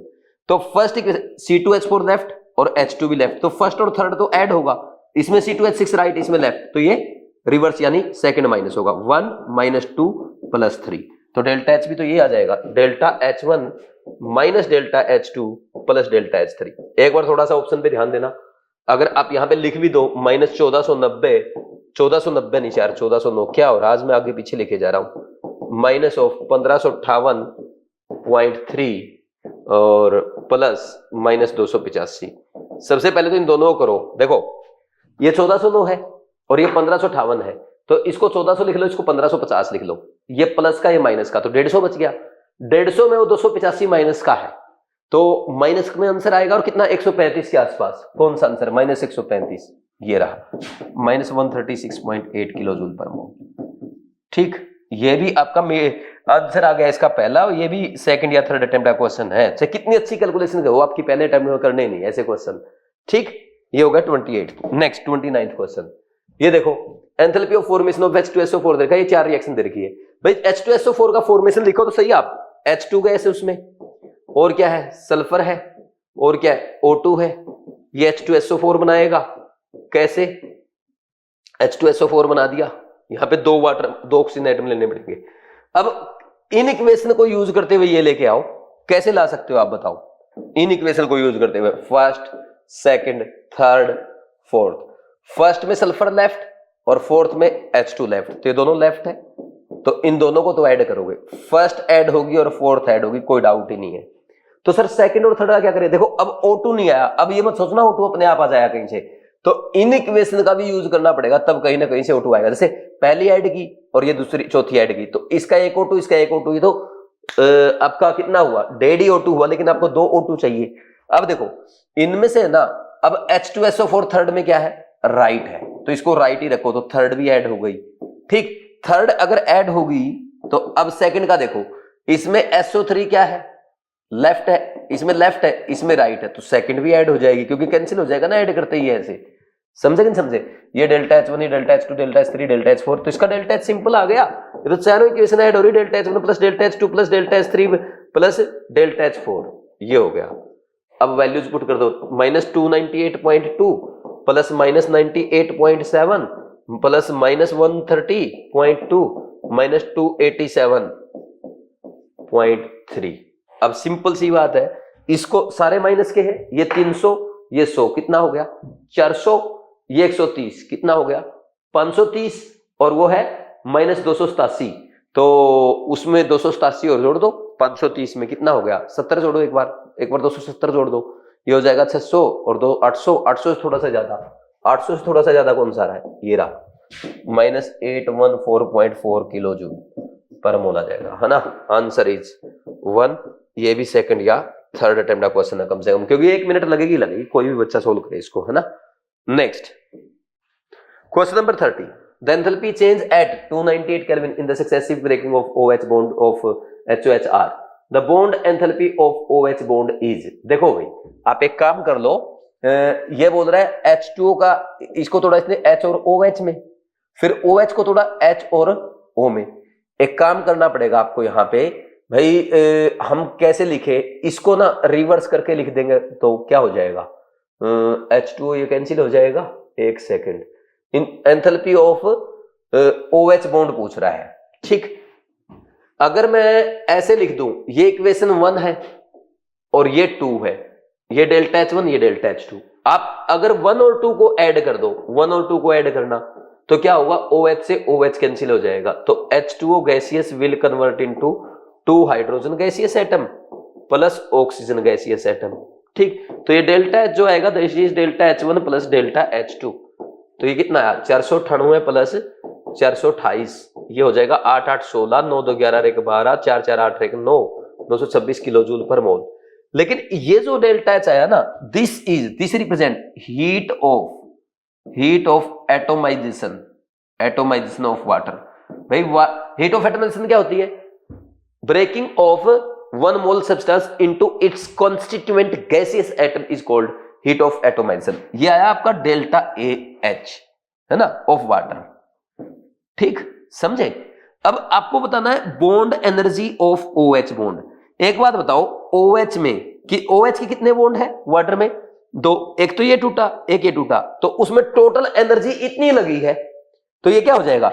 Delta AH heat of atomisation divide by 2, एक बॉन्ड की एनर्जी आ जाएगी, तो 926/2, ये हो गया 2 चौके 8, 2 छके 12 और 2 तिया 6 किलो जूल पर मोल। ये आ गया आंसर आपका सेकंड, आंसर 2, लेकिन ये भी आपका कम से कम सेकंड अटेम्प्ट का क्वेश्चन है, ठीक। ये क्वेश्चन नीट 2026 में आ सकता है ना। इस पैटर्न का क्वेश्चन इस बार आपको देखने को मिल सकता है, क्योंकि, है ना, कर लेंगे। अगर ये क्वेश्चन आपके एग्जाम में आ जाए, सिंपल एक बार और समझ लो, enthalpy change at 298 kelvin in the successive breaking of OH bond of HOHR। ये दे रखा है, 2 रिएक्शन दे दी, H2O जा रहा है H गैसियस एटम में और OH गैसियस एटम में, फिर OH टूट रहा है H गैसियस एटम और ऑक्सीजन गैसियस एटम में, दोनों की एंथैल्पी दे रही। Bond enthalpy of OH bond पूछ रहा है। देखो अगर मैं ये रिएक्शन लिखना चाहूं, H2O gaseous is converting into 2 hydrogen gaseous atom plus oxygen gaseous atom, इस प्रोसेस में जो एंथैल्पी चेंज आएगा that is known as enthalpy of atomisation of water. और ये मैं कैसे लिख सकता हूं? मैं इन दोनों रिएक्शन को ऐड कर दूंगा, OH से OH कैंसिल हो जाएगा, तो यही रिएक्शन आएगी नहीं आई 1 + 2 ऐड करने पे, तो डेल्टा H इसका जो आएगा delta H1 plus delta H2, ये 498 प्लस 428 290 926 आ गया। ये जो हीट आई है ना, this is enthalpy of atomisation. और एंथैल्पी ऑफ एटमाइजेशन का मतलब होता है किसी एक मोल सब्सटेंस को उसके कॉन्स्टिट्यूएंट गैसेस एटम्स में ब्रेक करना, वही तो हुआ है। अब यहां पे जब अगर आप सोचो हाइड्रोजन एटम आपने अलग किया, हाइड्रोजन अलग किया, तो 2 OH बॉन्ड तोड़े एक टाइप से आपने, और 2 OH बॉन्ड तोड़ने में टोटल इतनी एनर्जी एब्जॉर्ब हुई 926, तो एक बॉन्ड तोड़ने में कितना होगा 926/2, ये आ गया 463। बहुत ही अच्छा क्वेश्चन है, एग्जाम में आ सकता है। ऐसे क्वेश्चन के लिए रटते रहो फॉर्मूला, पेपर में आप सोल्व नहीं हो पाएगा। ठीक, बहुत सारे बच्चे फॉर्मूले रटते हैं ना, इस बार भी एक क्वेश्चन आया था नीट 2025 में, वो भी शानदार क्वेश्चन था। वो जो फॉर्मूला रट के गए एक भी बच्चा सोल्व नहीं कर पाया उसको। और देखो मैंने आपको इतने क्वेश्चन करा दिए, एक में भी फॉर्मूला याद नहीं करा है, समझे कि नहीं समझे? तो फॉर्मूला याद करना भी नहीं है। Next 31st, given that the bond energies of HH और NH बॉन्ड आर, वैल्यू देखिए, ये तो क्लास का क्वेश्चन है, एंथैल्पी ऑफ रिएक्शन पूछ ली भाई, सीधा ये लिखो एक बार reaction, N2 gas plus 3H2 gaseous is converting into 2NH3, ये हीट ऑफ फॉर्मेशन पूछ रहा है, इसलिए एक मोल बनाएंगे बस, हाफ N2, ये 3/2H2 लिख दो। अब क्या होगा यहां पे, अच्छा इस रिएक्शन का पूछ लिया क्या, फिर तो सही है, सही है, सही है, 2 मोल के लिए ही पूछ रहा है, कोई दिक्कत नहीं, फिर तो और आसान हो गया, कैलकुलेशन के स्टेप्स बचेंगे। ये NN ट्रिपल बॉन्ड यहां पे टूटेगा और बॉन्ड टूटेगा तो एनर्जी एब्जॉर्ब होगी कितनी 945, प्लस लिखो जहां एनर्जी एब्जॉर्ब होगी प्लस 3H2, ये HH बॉन्ड टूटेंगे कितने 3 मोल, तो 3 गुना में 1 मोल की 436 है। ठीक, यहां पे NH के बॉन्ड बनेंगे, कितने बनेंगे, यहां पे NH के एक मोलिक्यूल में 3 बनेंगे तो 2 मोलिक्यूल में 6 बनेंगे, और 6 बनेंगे तो एनर्जी रिलीज होगी -391 इंटू में 6। इसका जो समेशन आएगा ये this change enthalpy change is enthalpy of reaction. इसको आप 400 मान लो एक बार, -24 नहीं यार आसपास आंसर है, फिर तो सोल्व करना पड़ेगा। देखो delta H is equal to 945 plus का है, और ये 36 थी 108 और 4 थी ये 12, इसको मैं 1308 लिख सकता हूँ, 3 है ना, 1308 ही जाएगा, 3 6 18 3 3 9 1 10 3 6 12 1 13 1308, और ये हो जाएगा 6 निमा 54 और 6 थी 18 और 5 23। ठीक, अब इसको जोड़ो, ये 8 5 13 4 1 5 और 13 9 22 और -2346, तो ये आ गया 100 से कम और माइनस का आएगा 100, मतलब 100 से कम माइनस का 93 -93, आंसर इज 1, ये आ गया इतनी किलो जूल। ये भी आपका मीडियम लेवल का क्वेश्चन है, क्लास का कराया हुआ क्वेश्चन है, कर लेंगे ऐसे। Next question number 32, for which process delta S negative, भाई H2 गैसेस 1 मोल था, 2 मोल गैसेस बन गए तो डेल्टा एस बढ़ेगा, एंट्रोपी पॉजिटिव आएगा। N2 गैसेस 1 atm था, 8 atm, प्रेशर बढ़ा दिया तो वॉल्यूम घट गया, वॉल्यूम घटा तो एंट्रोपी घटा, डेल्टा एस नेगेटिव हो जाएगा। SO3 था, 2 SO3 2 मोल गैसियस थे, किसमें जा रहा है, बोलो बोलो, ये आपका 3 मोल गैसियस में जा रहा है तो एंट्रोपी बढ़ेगा। कार्बन डायमंड से कार्बन ग्रेफाइट की ज्यादा होती है तो कार्बन डायमंड ग्रेफाइट में कन्वर्ट होगा तो एंट्रोपी पॉजिटिव। उसने नेगेटिव पूछा था, आंसर इज 2, इजी क्वेश्चन है, पहले अटेम्प्ट में हो जाना चाहिए। ठीक, next question number 33, for an exothermic reaction which is true, ये बहुत अच्छा क्वेश्चन है। देखो एक्सोथर्मिक रिएक्शन जो होगी ना, एक्सोथर्मिक रिएक्शन में डेल्टा एच आएगा नेगेटिव, ठीक है, और डेल्टा एच नेगेटिव है सिस्टम का आता है भाई, समझे कि नहीं समझे, रिएक्शन का आया है सिस्टम का। अरे एक बात बताओ, ये सिस्टम है और ये है सराउंडिंग, तो सिस्टम में से अगर हीट निकलेगी तो सराउंडिंग तो एब्जॉर्ब करेगा ना, तो delta H surrounding is always equal to minus of delta H system, होता है कि नहीं होता, ठीक है, और डेल्टा एच सिस्टम का क्या है नेगेटिव, तो यहां डेल्टा एच सराउंडिंग का क्या आ गया पॉजिटिव आया कि नहीं आया, नेगेटिव और नेगेटिव, ठीक, अरे ये नेगेटिव है तो ये पॉजिटिव आया कि नहीं आया, और डेल्टा एस सराउंडिंग क्या होता है, delta H surrounding divide by temperature, तो ये पॉजिटिव तो ये भी क्या आ जाएगा पॉजिटिव आया कि नहीं आया, तो डेल्टा एच सराउंडिंग पॉजिटिव एक ही केस में है, answer is 2। Good question for revision, easy या फर्स्ट या सेकंड, फर्स्ट टाइम का ही क्वेश्चन है, सही देखा जाए तो एक बार कर लिया तो गुड क्वेश्चन फॉर एग्जाम, सही है ना, कर लेंगे भाई, ये हो गया। Next 34th question, which among the following is correct expression that relates change of entropy with the change in pressure for an ideal gas at constant temperature। देखो डेल्टा एस का फॉर्मूला ही तो पूछ रहा है, या आप लिखते हो NRL, अच्छा एक सेकेंड मैं आपको लिख के दिखा देता हूं, आप ऐसे लिखते हो NCV ln V2 upon V1, ठीक। और एक नहीं, ये लिखते हो आप T2 upon T1 plus NR ln V2 upon V1, ये लिखते हो।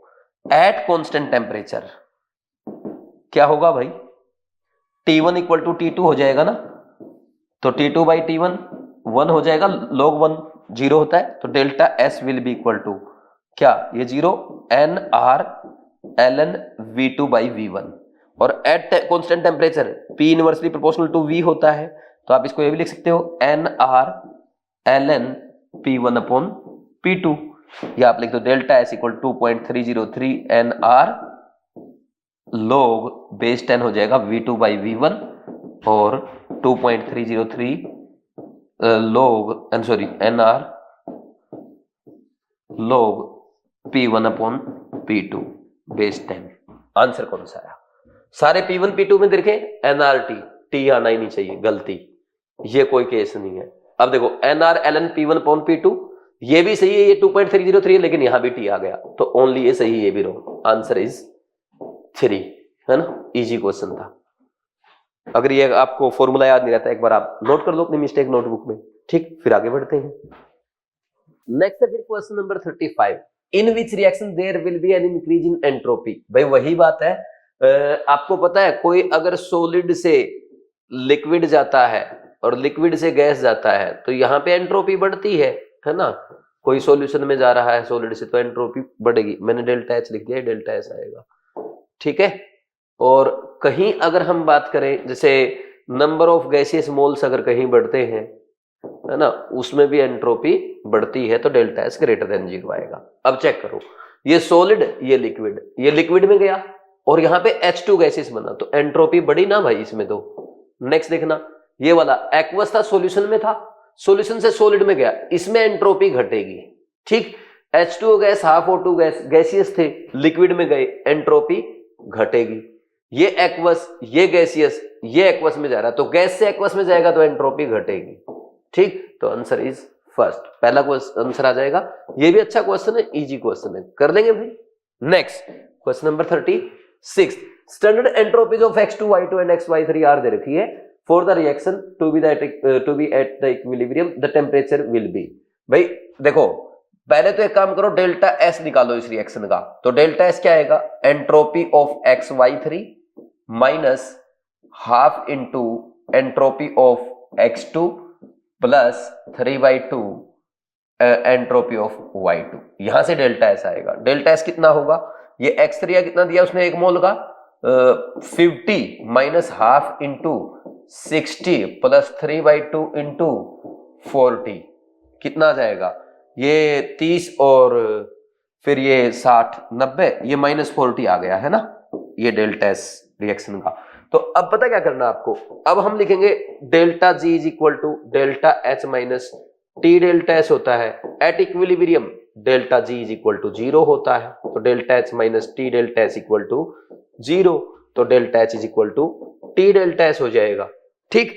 अब डेल्टा एच कितना है, माइनस 30,000 है ना, और ये कितना है, टेम्परेचर बताना है, डेल्टा एस कितना है, माइनस 40, तो इसको कैंसिल कर दो, ये कैंसिल हो जाएगा, ये आ जाएगा आपका 4 कितने पे, ये कट जाएगा 750 पे, तो T इक्वल टू 750 केल्विन इसका आंसर आ जाएगा। ये good question for exam, good question for NEET 2026 लिख सकते हो।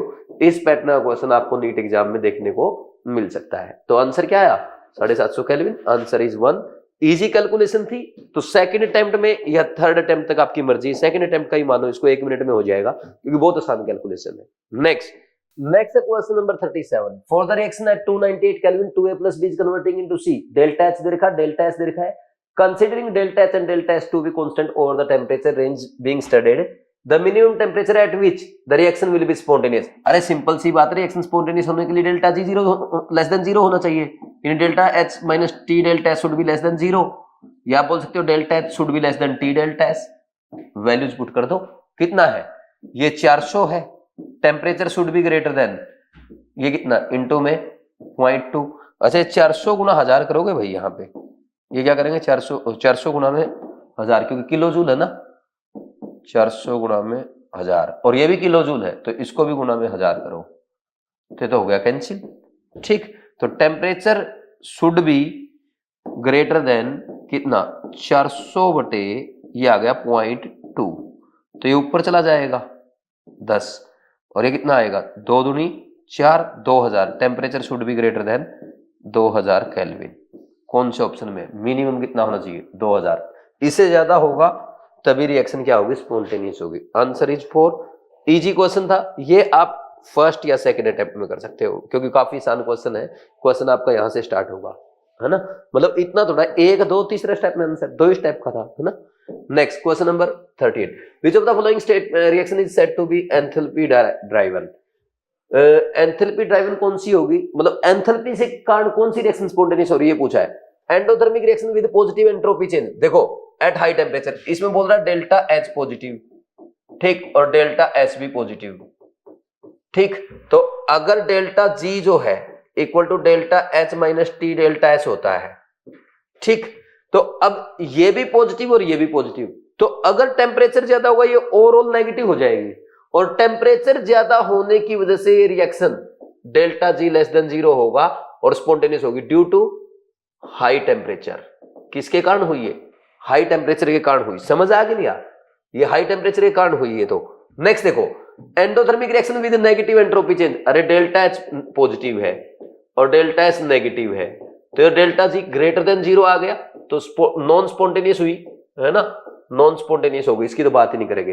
Exothermic and positive entropy change, delta H negative है और ये डेल्टा एस पॉजिटिव है।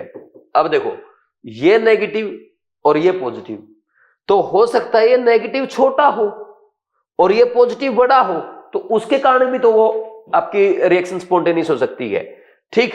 तो डेल्टा जी इसमें क्या आएगा लेस देन 0 और इसमें ना ये भी हाई टेम्परेचर के कारण हो रही है।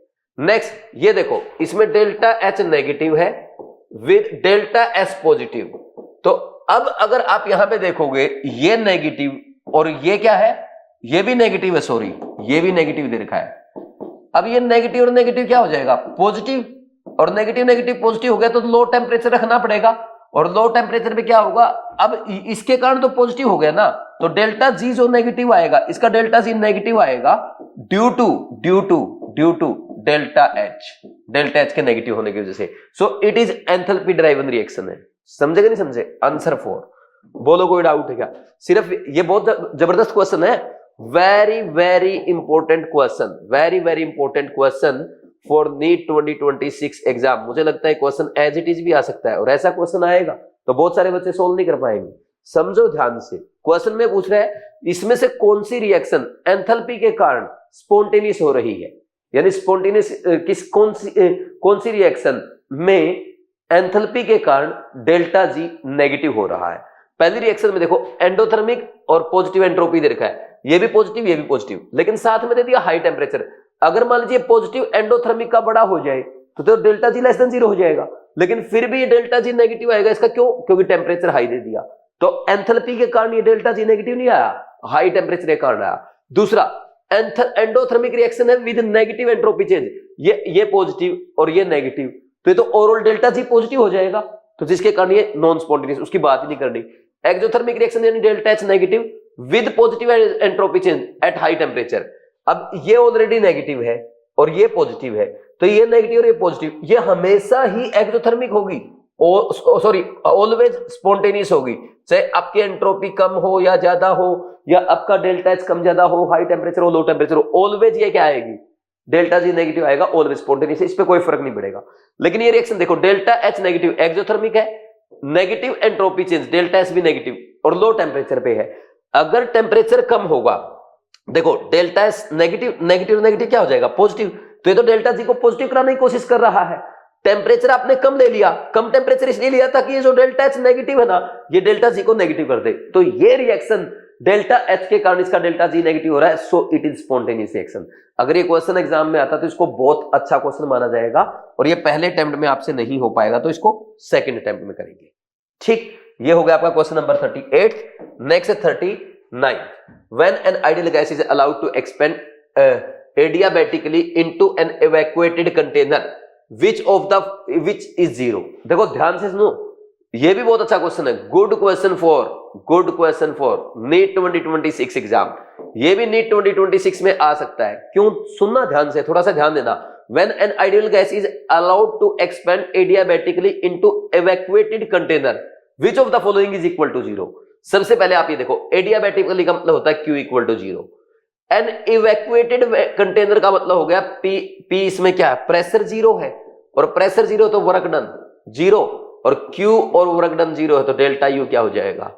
बोलो, Q plus W equal to 0। तो यही टर्म क्या है इसमें? डेल्टा U 0 है। Answer is 3। डेल्टा S 0 नहीं होगा, ठीक, क्योंकि गैस एक्सपैंड कर रही है तो एंट्रोपी बढ़ेगा। डेल्टा जी 0 नहीं आएगा क्योंकि कोई प्रोसेस हो रही तो उसका डेल्टा जी लेस देन 0 होता है। डेल्टा P, भाई P तो है ही 0, डेल्टा P की तो बात ही नहीं करनी, ठीक, तो डेल्टा U 0 है। आंसर 3। ये इजी क्वेश्चन है, एग्जाम में अगर आता तो आराम से आपसे हो जाना चाहिए। नेक्स्ट है question number 40। For the reaction 2A3 is converting into 3A2, the equilibrium constant and delta G naught values at certain temperature are. ये K की वैल्यू दे दी है, डेल्टा G की वैल्यू दे दी, इक्विलिब्रियम टेम्परेचर पूछ रहा है, ठीक है। तो डेल्टा G नोट हमारा क्या होता है? -2.303 RT log K बेस 10 होता है कि नहीं होता? फॉर्मूले में वैल्यूज पुट करनी है। डेल्टा G नोट कितना है? -172.4, ये किलो जूल है ना, तो इसको ऐसे लिख दो जूल में, -2.3। R की वैल्यू कितनी होगी? 8.314 देंगे। टेम्परेचर कितना मुझे पता नहीं है। लोग के कितना है? 30 है, सॉरी 10 की पावर 30, ये आगे आ जाएगा, ठीक। इसको 30 लिख दोगे, ये -17 20 400 -2.3 गुना में 8.3 गुना में T गुना में 30, तो ये देखो माइनस से माइनस कैंसिल, तो टेम्परेचर कितना आया? 172400 डिवाइड बाई 2.3 गुना में 8.3 गुना में 300, ये 0 कैंसिल हो गया। अब इसको भी सोल्व करो। इसको कैसे सोल्व कर सकते हैं? ये जाएगा इस पे, ये 3 पंजे 15 और बच गया 2 3 7 21, बच गया 1 3 चौके 12 और लगभग 7 पे, ठीक। अच्छा एक काम करो, 2.3 और 8.3 कितना होता है? इसको लगभग इसको भी लिख लिया करो, क्योंकि ये भी है ना, एक बार करके देख लिया करो, ऐसे काम आता है। 23 69 69 और 23 8 कितना होता है? 23 8 230 में से 46 घटा दो, ठीक, 184 आ गया, 184 और 6 190, तो ये 19.9 आ गया। तो अगर इसको 19.9 को मैं लगभग 19 मान लूं, लगभग 19, तो 19 3 जा भी जाएगा ये, और फिर 0 पे और फिर समथिंग पे 19 0, मतलब लगभग 300 केल्विन आ जाएगा, या आप 27 डिग्री सेल्सियस बोल दो। और इसने आंसर डिग्री सेल्सियस में पूछा है, तो आंसर 2 पड़ेगा। Answer is 2। ये आपका मीडियम लेवल का क्वेश्चन है, सेकंड अटेम्प्ट का या थर्ड अटेम्प्ट तक भी लेके जा सकते हो अगर आपकी कैलकुलेशन काफी वीक है। Next question number 41। The bond distribution energy of Cl2 I2 and ICl are, ये वैल्यूज दे रखी है। The enthalpy of sublimation of iodine is इतना। What is the standard enthalpy of formation of ICl solid, ICl gases nearly equal to. Bond distribution energy दे दी भाई, ठीक है, और ये enthalpy of sublimation of iodine भी दे रहा है, यानी I2 को सॉलिड से किस में लेके जाएगा? गैस में, ठीक। सुनो, पता क्या दे रखा आपको? Cl2 गैस ये टूटता है 2Cl गैसियस एटम्स में, इसकी दे रखी है डेल्टा H कितना? 242.3।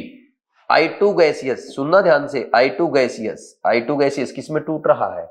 ये टूट रहा है 2I गैसियस एटम्स में, यही ना, ठीक। और ये दे रखा है कितना? 151.0, और ये दे रखा है साथ में फिर ICl का दे दिया ICl gaseous, I gas plus Cl gas, ये दे रखा डेल्टा H इक्वल टू 211.3, ठीक। अब बोल रहा है enthalpy of sublimation of iodine, यानी I2 सॉलिड से जाएगा I2 गैस में, ठीक है। इसका भी डेल्टा H दे रखा उसने कितना? 62.8, ठीक। अब ये 4 रिएक्शन आपके पास 1 2 3 4, ये 4 रिएक्शन है, इनके डेल्टा H दे रखे हैं। पूछा क्या है आपसे? पूछा है कि what is the standard enthalpy of formation of ICl। ICl कैसे बनेगा? I2 सॉलिड स्टेट में होता है स्टेबल, और Cl2 गैसियस में होता है, और ये बनेगा ICl गैसियस। 1 मोल बनाना है तो ये हाफ मोल लेना इसका। अब ये लेके आना है इन चार रिएक्शन को यूज करते हुए। Cl2 लेफ्ट में है, I2 सॉलिड लेफ्ट में है, ठीक, तो दोनों को ऐड कर दो। फर्स्ट मतलब फर्स्ट को ऐड करोगे बाई मल्टीप्लाइंग बाई हाफ, और फोर्थ को भी ऐड करोगे बाई मल्टीप्लाइंग बाई हाफ, ठीक। और ICl इसमें राइट में है, इसमें लेफ्ट में है, तो थर्ड को रिवर्स कर देना। थर्ड होगी आपकी रिवर्स और फोर्थ होगी add by multiplying with half. इतना समझ में आया? लेकिन देखो फोर्थ को हाफ कर से ऐड करने से ये हाफ I2 आ गया राइट में, तो I2 तो नहीं आना चाहिए ना, ओनली ICl आना चाहिए। इसको हटाने के लिए आप पता क्या करोगे, सेकंड रिएक्शन जो है इसको एक काम करो, हाफ से मल्टीप्लाई करके ऐड कर दो, ताकि क्या हो जाए, इसका हाफ I2 इसका हाफ I2 कैंसिल हो जाए। अब देखो, अब बताओ क्या आएगा, delta H is equal to first का delta H1 by 2 plus delta H2 by 2 minus delta H3 plus delta H4 by 2। अब ये वैल्यूज पुट कर दो, 242.3 बटा 2 प्लस 151/2 माइनस 211.3 प्लस 62.8 बाई 2। अब वैल्यूज देखो, ये 211, 14, 33, 16, तो सबसे पहले थोड़ा सा सोल्व कर ही लो। ये 121 पॉइंट समथिंग आएगा, 121.15, ये 125.5 आएगा, ये माइनस 211 है, और ये 33 है ना, नहीं 31.4, ठीक। सोल्व करो, 121 और 125 कितना होता है, ये होता है 245, किसका, प्लस का। 245 में और ये 31 और जोड़ दो, ये हो गया आपका कितना, 276। अब उसमें से 211 माइनस कर दो, 60 के आसपास आएगा। है कोई आंसर 60 के आसपास? ऐसे तो कोई आंसर नहीं आ रहा, कहीं ना कहीं हमने मिस्टेक की है फिर। अरे एक सेकंड, ये 75 आएगा यार, 250/2 कर दिया मैंने तो, 150/2 था। अब दोबारा करो, सॉरी। अब इसमें देखो 121 और 75 कितना होता है, 121 और 75 हो जाएगा आपका लगभग ये हो गया 196। 196 में ये 31 जोड़ दो, 196 में 31 जोड़ोगे, ये हो जाएगा आपका लगभग 227। 227 में से 211 माइनस कर दो, 16 के आसपास आ जाएगा, और प्लस का आएगा 16.8 किलो जूल पर मोल, ठीक। मैंने छोटी सी कैलकुलेशन मिस्टेक कर दी थी, उम्मीद है आपने ध्यान दिया होगा उस बात पे। आपको नहीं करनी मिस्टेक, मेरी मिस्टेक चल जाती है, लेकिन आप ध्यान रखना थोड़ा, है ना। ये मीडियम या टफ लेवल का क्वेश्चन है, ठीक। तीसरे ही अटेम्प्ट में मतलब तीसरे या दूसरे में, ठीक है, जो आपको ठीक लगे, ठीक कर लेंगे। Next question number 42। देखो भाई, ये जो क्वेश्चन है ना, ये बहुत ही अच्छा क्वेश्चन है, और ये नीट एग्जाम में पूछा जा सकता है। तो सबसे पहले मैं लिख दूंगा नीट 2026 में आ सकता है, ये क्वेश्चन नीट 2026 में आ सकता है, क्योंकि थोड़ा सा पहले के जो क्वेश्चंस आते हैं ना, उनसे अच्छा क्वेश्चन है, ठीक। अगर ये क्वेश्चन नीट 2026 एग्जाम में आ गया तो कैसे करना है? पहली बात तो ये फर्स्ट अटेम्प्ट में आपसे नहीं होगा, इसको सेकंड या थर्ड अटेम्प्ट में करना। फिर कैसे करेंगे भाई? देखो, ये 3 रिएक्शन दे रखी है, अमोनिया का Cl2 के साथ रिएक्शन, N2 का 3H2 के साथ, H2 का Cl2 के साथ, और इनकी हीट दे दी minus delta H1 minus delta H2 और delta H3। Heat of formation of NCl3 पूछा in terms of delta H1 delta H2 and delta H3। सबसे पहले जो पूछा वो रिएक्शन लिखो। आप क्या करोगे, NCl3 का फॉर्मेशन करो, किससे? N2 और Cl2 से। तो फॉर्मेशन में क्या करना होता है, सिर्फ 1 मोल बनना चाहिए, तो 1 मोल ये बन गया। अब इसको बैलेंस करो, 1 मोल बन रहा है NCl3 का, किससे? Half N2 plus half 3/2 Cl2 से। तो इस रिएक्शन का जो हीट आएगा that will be heat of formation of NCl3। अब पॉइंट ये है कि इस रिएक्शन का जो हीट आ रहा है ना, इनकी टर्म्स में लाना, delta H1 delta H2 and delta H3। तो हम क्या ऑपरेशन लगाए इन तीनों रिएक्शन पे ताकि ये रिएक्शन आ जाए? पहले तो आप इसको लिख लो, फर्स्ट, सेकंड और थर्ड। अब ऑपरेशन लगाना स्टार्ट करो। सबसे पहले देखो, N2 है हमारा, N2 लेफ्ट में है। अब देखो सेकंड रिएक्शन में भी लेफ्ट में है, तो सेकंड रिएक्शन आपको ऐड करनी है, उसमें कोई चेंज करने की जरूरत नहीं है। कैसे ऐड करेंगे इसको? ये हाफ है तो यहां पे हाफ से मल्टीप्लाई करके, क्योंकि वहां पे 1 मोल है ना, तो हाफ मोल होना चाहिए, हाफ से मल्टीप्लाई करो और सेकंड को ऐड कर दो। फिर उसके बाद NCl3 देखो, NCl3 इसमें राइट है, इसमें भी क्या है, राइट है, तो NCl3 राइट है, यहां भी 1 मोल, यहां भी 1 मोल, तो फर्स्ट इक्वेशन भी एज इट इज ऐड होगी। लेकिन देखो, जब फर्स्ट और सेकंड को हाफ से मल्टीप्लाई करके ऐड करोगे क्या फायदा होगा, यहां पे 1 मोल NH3 का, ये 1 मोल NH3 का कैंसिल हो जाएगा, ठीक। और यहां पे हाफ N2 प्लस 3/2 H2 हो जाएगा, प्लस ये 3Cl2 is converting into NCl3 plus 3HCl। ये 3HCl एक्स्ट्रा आ रहा है, इसको हटाना पड़ेगा, उसके साथ साथ फिर H2 वगैरह भी हट जाएंगे, तो 3HCl राइट में आ रहा है।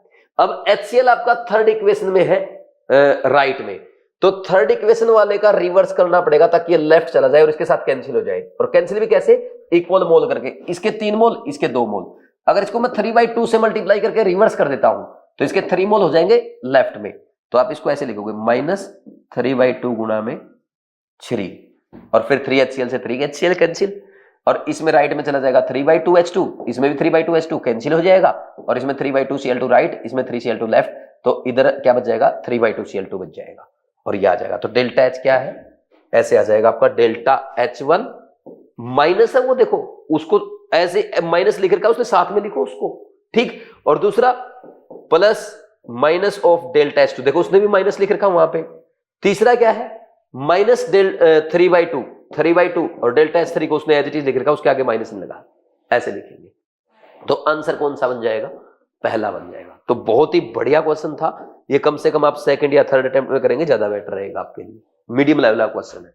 और किसी को नहीं समझ में जो मैंने ऑपरेशन लगाया ना वो रिएक्शन लिख के देख लो। देखो अगर मैं ऐसे लिखूंगा NH3 gaseous plus 3Cl2 gaseous is converting into NCl3 gas plus 3HCl, ठीक, ये लिख दिया मैंने इसके लिए।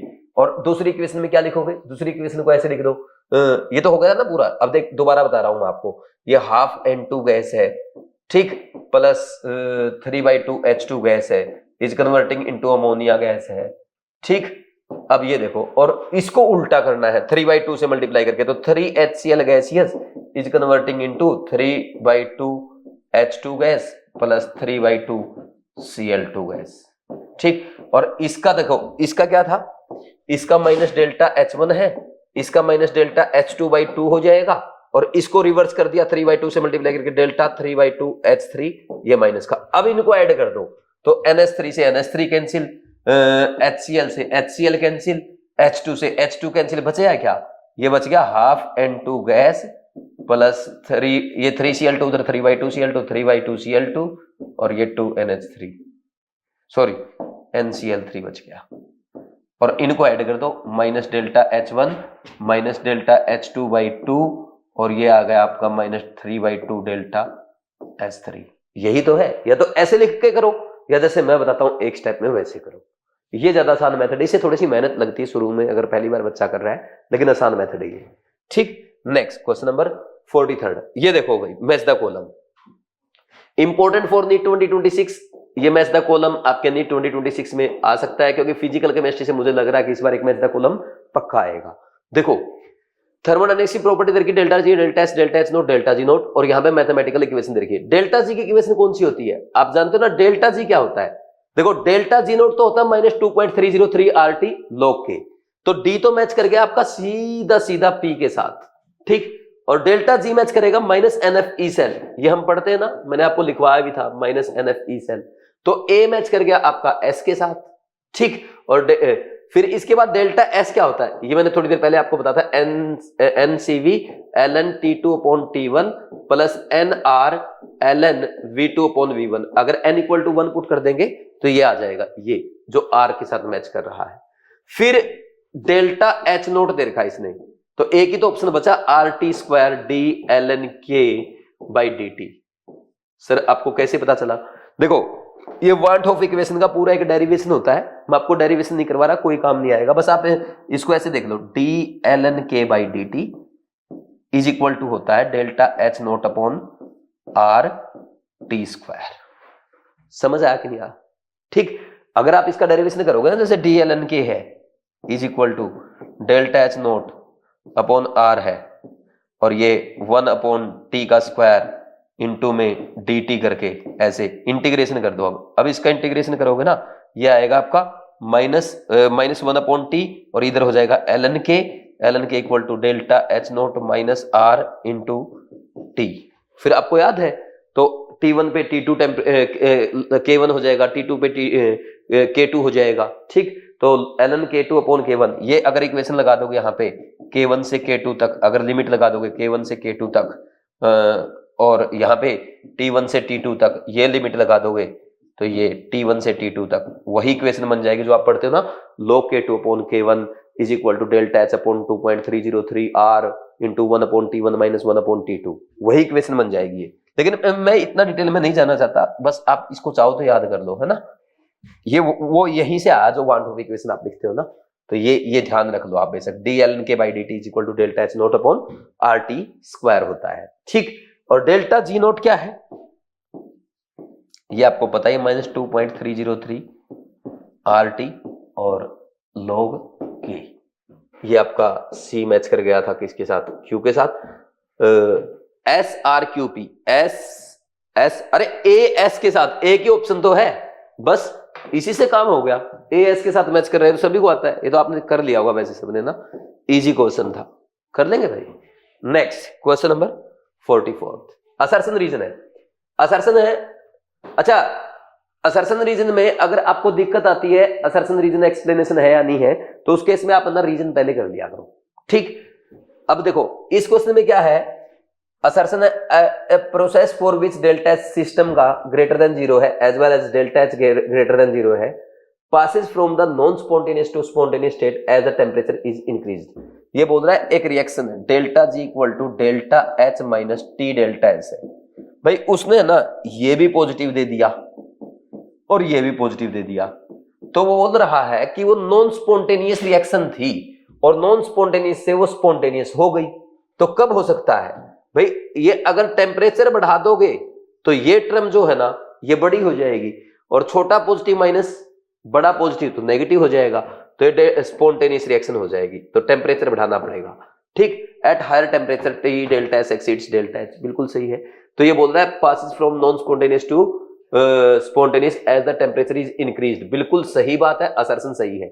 और ऐसा क्यों होता है, at high temperature, at high temperature क्या हो जाता है, at higher temperature T delta H की जो मैग्नीट्यूड है वो ग्रेटर देन डेल्टा एच हो जाएगा, और इसका मैग्नीट्यूड ज्यादा होगा तो डेल्टा जी नेगेटिव हो जाएगा, डेल्टा जी लेस देन 0 हो जाएगा। रीजन भी सही है, और reason explains assertion, reason assertion को एक्सप्लेन भी कर रहा है, तो आंसर इज 1, आंसर इज 1। ये मीडियम लेवल का क्वेश्चन है, सेकंड अटेम्प्ट में आप इसको कर सकते थे। नेक्स्ट इसके बाद last question 45, assertion reason mass and volume are extensive property. ये मैंने स्टार्टिंग में बताया था, मास और वॉल्यूम दोनों अमाउंट में डिपेंड करती है, they are extensive property. Next mass by volume, ये होता है डेंसिटी, ये बोल रहा है ये भी एक्सटेंसिव है, बट ये क्या होता है, ये इंटेंसिव प्रॉपर्टी है, ठीक। तो दूसरी स्टेटमेंट रॉन्ग है। Assertion true, reason false, answer 3, और ये है इजी क्वेश्चन, बोलो कोई डाउट क्या, ठीक। तो ये थे आपके थर्मोडायनेमिक्स चैप्टर के टेस्ट के वीडियो सॉल्यूशन। एक एक क्वेश्चन मैंने आपको अच्छे से एक्सप्लेन किया है, उम्मीद है आपको अच्छे से समझ में भी आया होगा, ठीक। कॉन्सेप्ट भी क्लियर हुए होंगे, कैलकुलेशन भी आपने सीखी होगी। थोड़ा सा पेपर लेंथी था। देखो मैं एक सिंपल बात बोल सकता हूं आपको, अगर कोई आपसे पूछता है कि नीट 2026 का पेपर कैसा आ सकता है, तो थर्मोडायनेमिक्स का जो पेपर मैंने आपको प्रोवाइड किया है एग्जैक्टली ऐसा ही आएगा। जैसे बीच बीच में इजी क्वेश्चन थे वैसे ही आएंगे, लेंथी भी आएंगे, कुछ क्वेश्चन ऐसे भी होंगे आपको देखने में आसान लगेंगे लेकिन टाइम टेकिंग होंगे, ठीक। तो ऐसा ही पेपर नीट 2026 का आने वाला है। तो इसमें जितने नंबर आपके आ रहे हैं उससे अब आपको ऊपर उठना है, भले ही आज आपके 80 90 100 कितने भी आ रहे हैं, लेकिन धीरे धीरे अपने को इसको बढ़ाना पड़ेगा। और बढ़ाने का मेथड यही है, सिर्फ और सिर्फ मेहनत करो, क्वेश्चन प्रैक्टिस करो, अपनी एनसीईआरटी पढ़ो, नोट्स रिवाइज करो, टेस्ट के वीडियो सॉल्यूशन देखो, अपनी मिस्टेक लिख लिख के रिवाइज करो, ठीक है ना भाई। और मुझे पूरी उम्मीद है आप भाई अच्छे से मेहनत कर ही रहे होंगे, केयर के टेस्ट करते रहो, वीडियो सॉल्यूशन देख के जाओ, मैं अपने आप करा दूंगा आपका स्कोर 170 180, ठीक है ना। Thank you very much, all the best, God bless you.